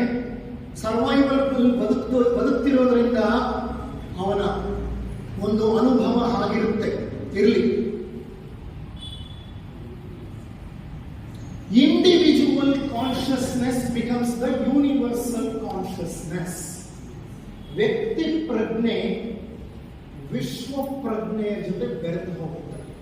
ಅದನ್ನೇ ಜ್ಞಾನೋದಯ ಅಂತ ಹೇಳೋದು, ಅದನ್ನೇ ಬ್ಲಿಸ್ ಅಂತ ಹೇಳೋದು, ಅದನ್ನೇ ಸಮಾಧಿ ಅಂತ ಹೇಳೋದು. ಇಂಥ ಸ್ಥಿತಿಯನ್ನು ಅನುಭವಿಸಿದಾಗ ಡ್ರಾಪ್ ಬಿಕಮ್ಸ್ ಓಷನ್. ಏನು ಡ್ರಾಪ್ ಬಿಕಮ್ಸ್ ಓಷನ್ ಅಂದ್ರೆ ಏನು? ವ್ಯಕ್ತಿ ಆತ್ಮ ಏನಾಗುತ್ತೆ? ಪರಮಾತ್ಮನಲ್ಲಿ ವಿಶ್ವಾತ್ಮನಲ್ಲಿ ಸೇರಿ ಹೋಗುತ್ತೆ. ಬಿಂದು ಸಿಂಧುವಿನಲ್ಲಿ ಬೆರೆತು ಹೋಗುತ್ತೆ. ಬಿಂದು ಸಿಂಧುವಿನಲ್ಲಿ ಬೆರೆತು ಹೋಗೋದು, ಆತ್ಮ ಪರಮಾತ್ಮನಲ್ಲಿ ಸೇರಿಕೊಳ್ಳೋದು ಒಂದು ಉನ್ನತವಾದಂತಹ ಅನುಭವ. ಅದು ರಾಮಕೃಷ್ಣ ಪರಮಹಂಸರು ಒಂದು ಸುಂದರವಾದಂತಹ ದೃಷ್ಟಾಂತವನ್ನ ಹೇಳ್ತಾರೆ. ಇದೇ ಕುಂಡಲಿನಿ ಶಕ್ತಿ. ಆ ಅನುಭವ ಆದಾಗ you become a presence, you are a fleck of consciousness. ಪ್ರಜ್ಞೆಯ ಒಂದು ಕಿಡಿ ನೀವು. ನಾನು ಪ್ರಜ್ಞೆಯ ಕಿಡಿ ಅಂತ ಅನುಭವ ಬರೋದು ಆಗ. ಆದ್ರೆ ಆ ಪ್ರಜ್ಞೆ ಕಿಡಿ ಮೇಲೆ ಎಲ್ಲ ಶರೀರಗಳು ಸುತ್ಕೊಂಡ್ಬಿಟ್ಟಿವೆ. ಯಾವ ಶರೀರಗಳು? ಸ್ಥೂಲ ಸೂಕ್ಷ್ಮ ಕಾರಣ ಶರೀರಗಳೆಲ್ಲ ಸೇರ್ಕೊಂಡ್ಬಿಟ್ಟಿದೆ. ನಮ್ಗೆ ಆ ಪ್ರಜ್ಞೆ ಕಾಣಿಸ್ತಿಲ್ಲ. You merely become a presence. You are just a presence. You are a flicker of light ಅಷ್ಟೇ. You are a flicker of light. Unfortunately, you don't know you are just a flicker of light. You have come from the flame called divine or God. ಅದನ್ನು ಅರ್ಥ ಹೋಗ್ಬಿಟ್ಟಿದೆ. ಅದು ಅರ್ಥ ಆಗ್ಬೇಕಂದ್ರೆ ಇಂಥ ಒಂದು ಅನುಭವವನ್ನು ನಾವು ಪಡಿಬೇಕಾಗತ್ತೆ. ನೋಡಿ, ಆ ಪ್ರಭಾವಳಿ ಹೇಗಿದೆ ನೋಡಿ ಸುತ್ತಲೂ. ಆ ವ್ಯಕ್ತಿಯ ಶರೀರದ ಸುತ್ತಲೂ ಎಷ್ಟು ಸಿಮೆಟ್ರಿಕಲ್ ಆಗಿ ಸುಂದರವಾಗಿ, ಎಂಥ ಸುಂದರವಾದ ಬಣ್ಣಗಳಿಂದ ಕೂಡಿದ ಪ್ರಭಾವಳಿ ಮತ್ತು ಚಕ್ರಗಳು ಕಾಣ್ತಾ ಇವೆ. ದ್ವೈತ ಬಿಕಮ್ಸ್ ಅದ್ವೈತ. ದ್ವೈತ ಮುಗಿದೋಗುತ್ತೆ, ಭೇದಗಳು ಅಳಿದು ಹೋಗುತ್ತೆ. ಅಭೇದ. I am nothing but God. ಅನ ಅಲ್ ಹಕ್. ಅಹಂ ಬ್ರಹ್ಮಾಸ್ಮಿ. I and my father are one and the same. Bible ಹೇಳುತ್ತೆ I and my father are one and the same. ಸೂಫಿ ಸಂತರು ಹೇಳ್ತಾರೆ ಅನ ಅಲ್ ಹಕ್, I am same as my God. ಶಂಕರರು ಹೇಳ್ತಾರೆ ಅಹಂ ಬ್ರಹ್ಮಾಸ್ಮಿ, ನಾನೇ ಬ್ರಹ್ಮ. ಅಂತ ಅನುಭವ ಆಗೋದು ಆ ಕೊನೆಯ ಹಂತದಲ್ಲಿ. ಈ ಹಂತವನ್ನು ತಲುಪಿದ ವ್ಯಕ್ತಿಗೆ ವಾಟ್ ಹ್ಯಾಪನ್ಸ್ ಅಂದ್ರೆ the drop becomes N ocean. Drop becomes N ocean. ಒಂದು ಸಣ್ಣ ಕಥೆ ಹೇಳಿ ಮುಕ್ತಾಯ ಮಾಡ್ತಾರೆ. ರಾಮಕೃಷ್ಣ ಪರಮಹಂಸರು ಸಕ್ಕರೆ ಬೊಂಬೆಯ ಉಪ್ಪಿನ ಬೊಂಬೆಯ ಒಂದು ಕಥೆ ಹೇಳ್ತಾರೆ. ಒಂದು ಉಪ್ಪಿನ ಬೊಂಬೆ ಇತ್ತಂತೆ. ಆ ಬೊಂಬೆ ಬಹಳ ದೂರದಿಂದ ನಡ್ಕೊಂಡು ಬಂತಂತೆ. ಯಾರು ಹೇಳಿದ್ರು, ಅಪ್ಪ ಸಮುದ್ರ ಅಂತ ಒಂದಿದೆ, ಬಹಳ ವಿಶಾಲವಾಗಿದೆ, ಎಲ್ಲ ಬಂದದ್ದು ಸಮುದ್ರದಿಂದ ಗೊತ್ತಾ ಅಂತ. ಹೌದಾ? ಸಮುದ್ರದಿಂದಲೇ ಎಲ್ಲ ಬಂದದ್ದು. ನಾನು ಬಂದಿದ್ದು ನೀನು ಸಮುದ್ರದಿಂದಲೇ. ಹಾಗಾದ್ರೆ ನಾನು ಸಮುದ್ರ ನೋಡಲೇಬೇಕು ಅಂತ ತೀರ್ಮಾನ ಮಾಡಿಬಿಡ್ತದ್ದು. ತೀರ್ಮಾನ ಮಾಡಿ ಆ ಬೊಂಬೆ ನಡ್ಕೊಂಡು ಹೋಯ್ತು. ಎಲ್ಲಿ ನಡ್ಕೊಂಡು ಹೋಯ್ತು? ಊತ ನಡ್ಕೊಂಡು ಹೋಯ್ತು. ಎಷ್ಟೋ ಹುಲ್ಲುಗಾವಲುಗಳು, ಬೆಟ್ಟಗಳು, ಕಣಿವೆಗಳು, ಎಲ್ಲ ನದಿಗಳು, ಹೊಳೆಗಳು ಎಲ್ಲ ದಾಟ್ಕೊಂಡು ಬಂತು. ನಡೆದು ನಡೆದು ನಡೆದು ನಡೆದು ಕೊನೆಗೆ ಬಂತು ನಿಜವಾಗ್ಲೂ ಒಂದು ಸಮುದ್ರದ ದಡಕ್ಕೆ. ಆದರೆ ಅದು ಇನ್ನೂ ಸಮುದ್ರನ ನೋಡೇ ಇಲ್ಲ. ಸಮುದ್ರದ ದಡದ ಬಳಿ ನಿಂತ್ಕೊಂಡ್ಬಿಡ್ತು. ಮುಂದೆ ಹೋಗೋಕ್ಕೆ ಜಾಗ ಇಲ್ಲ, ಅಷ್ಟೊಂದು ನೀರಿದೆ, ಎಲ್ಲಿ ನೀರು ಕೊನೆ ತನಕ ಕಾಣಿಸ್ತಿದೆ. ಏನಪ್ಪ ಮಾಡೋದು ಈಗ ಅಂತ ನಿಂತ್ಕೊಂಡು ಅಚ್ಚರಿಯಿಂದ ಯಾರು ನೀನು ಅಂತ ಕೇಳ್ತು. ಸಮುದ್ರ ನಾನು ಸಮುದ್ರ ಅಂತ ಹೇಳ್ತು.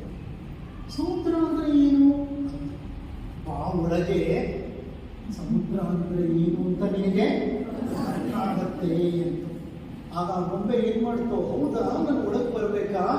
ಆಗ ನನ್ಗೆ ಅರ್ಥ ಆಗತ್ತಾ? ಸರಿ ಅಂತ ಒಂದೊಂದೇ ಹೆಜ್ಜೆ ಇಟ್ಕೊಂಡು ಸಮುದ್ರದ ಒಳಗೆ ಹೋಯ್ತು. ನೀರಲ್ಲಿ ಹೋಗ್ತಾ ಹೋಗ್ತಾ ಉಪ್ಪಿನ ಬೊಂಬೆ ಏನಾಯ್ತು? ಕರಗ್ತಾ ಕರಗ್ತಾ ಕರಗ್ತಾ ಹೋಯ್ತು. ಅಂದ್ರೆ ದ ಫಾರ್ಮ್ ಬಿಕೇಮ್ ಫಾರ್ಮ್ಲೆಸ್. ಆಕಾರ ಏನಾಯ್ತು? ನಿರಾಕಾರ. ಹೊರಗೋಗ್ತಾ ಇದೆ. ಅದಕ್ಕೊಂದು ದಿವ್ಯ ಅನುಭವ. ಇಂಥ ಅನುಭವ ನನಗೆ ಇಲ್ವಲ್ಲ. ಆದರೆ ಅಹಂ ಇನ್ನೂ ಕೆಲಸ ಮಾಡ್ತಿದೆ. ಕೊನೆಯ ಒಂದು ಉಪ್ಪಿನ ಹರಳಿತ್ತು. ಇನ್ನು ಅದು ಕರಗಿದ್ರೆ ಅದಕ್ಕೆ ಅದರ ನಿರಾಕಾರವಾಗ್ಬಿಡುತ್ತೆ ಬುದ್ಧಿ. ಆ ಕೊನೆಯ ಹರಳು ಹೇಳುತ್ತೆ ಆಗ, ಈಗ ನನಗೆ ಗೊತ್ತಾಯ್ತು ನಾನು ಯಾರು ಅಂತ. ನಾನು ಬೇರೆ ಅಲ್ಲ, ಈ ಸಮುದ್ರ ಬೇರೆ ಅಲ್ಲ ಅಂತ ಹೇಳಿ ಅದರಲ್ಲಿ ಕರಗಿ ಒಂದಾಗಿ ಹೋಯಿತು. ಬಿಂದು ಸಿಂಧುವಾಯಿತು. ಆತ್ಮ ಪರಮಾತ್ಮನಲ್ಲಿ ಬೆರೆತು ಹೋಯಿತು. ಅದಾಗಬೇಕಂದ್ರೆ ಧ್ಯಾನ ಅನ್ನೋದು ಬಹಳ ಮುಖ್ಯ. ಅದು ನಮ್ಮನ್ನು ಸಮಾಧಿ ಸ್ಥಿತಿಗೆ ಕೊಂಡು ಕೊಂಡೊಯ್ಯುತ್ತೆ. ಸಮಾಧಿಯಲ್ಲಿ ಏಕತ್ವದ ಪರಮ ಅನುಭವ ನಮಗಾಗತ್ತೆ ಅಂತ ಹೇಳ್ತಾ ಈ ಒಂದು ಉಪನ್ಯಾಸವನ್ನು ಮುಕ್ತಾಯ ಮಾಡ್ತಾ ಇದ್ದೀನಿ. ನಿಮಗೆಲ್ಲರಿಗೂ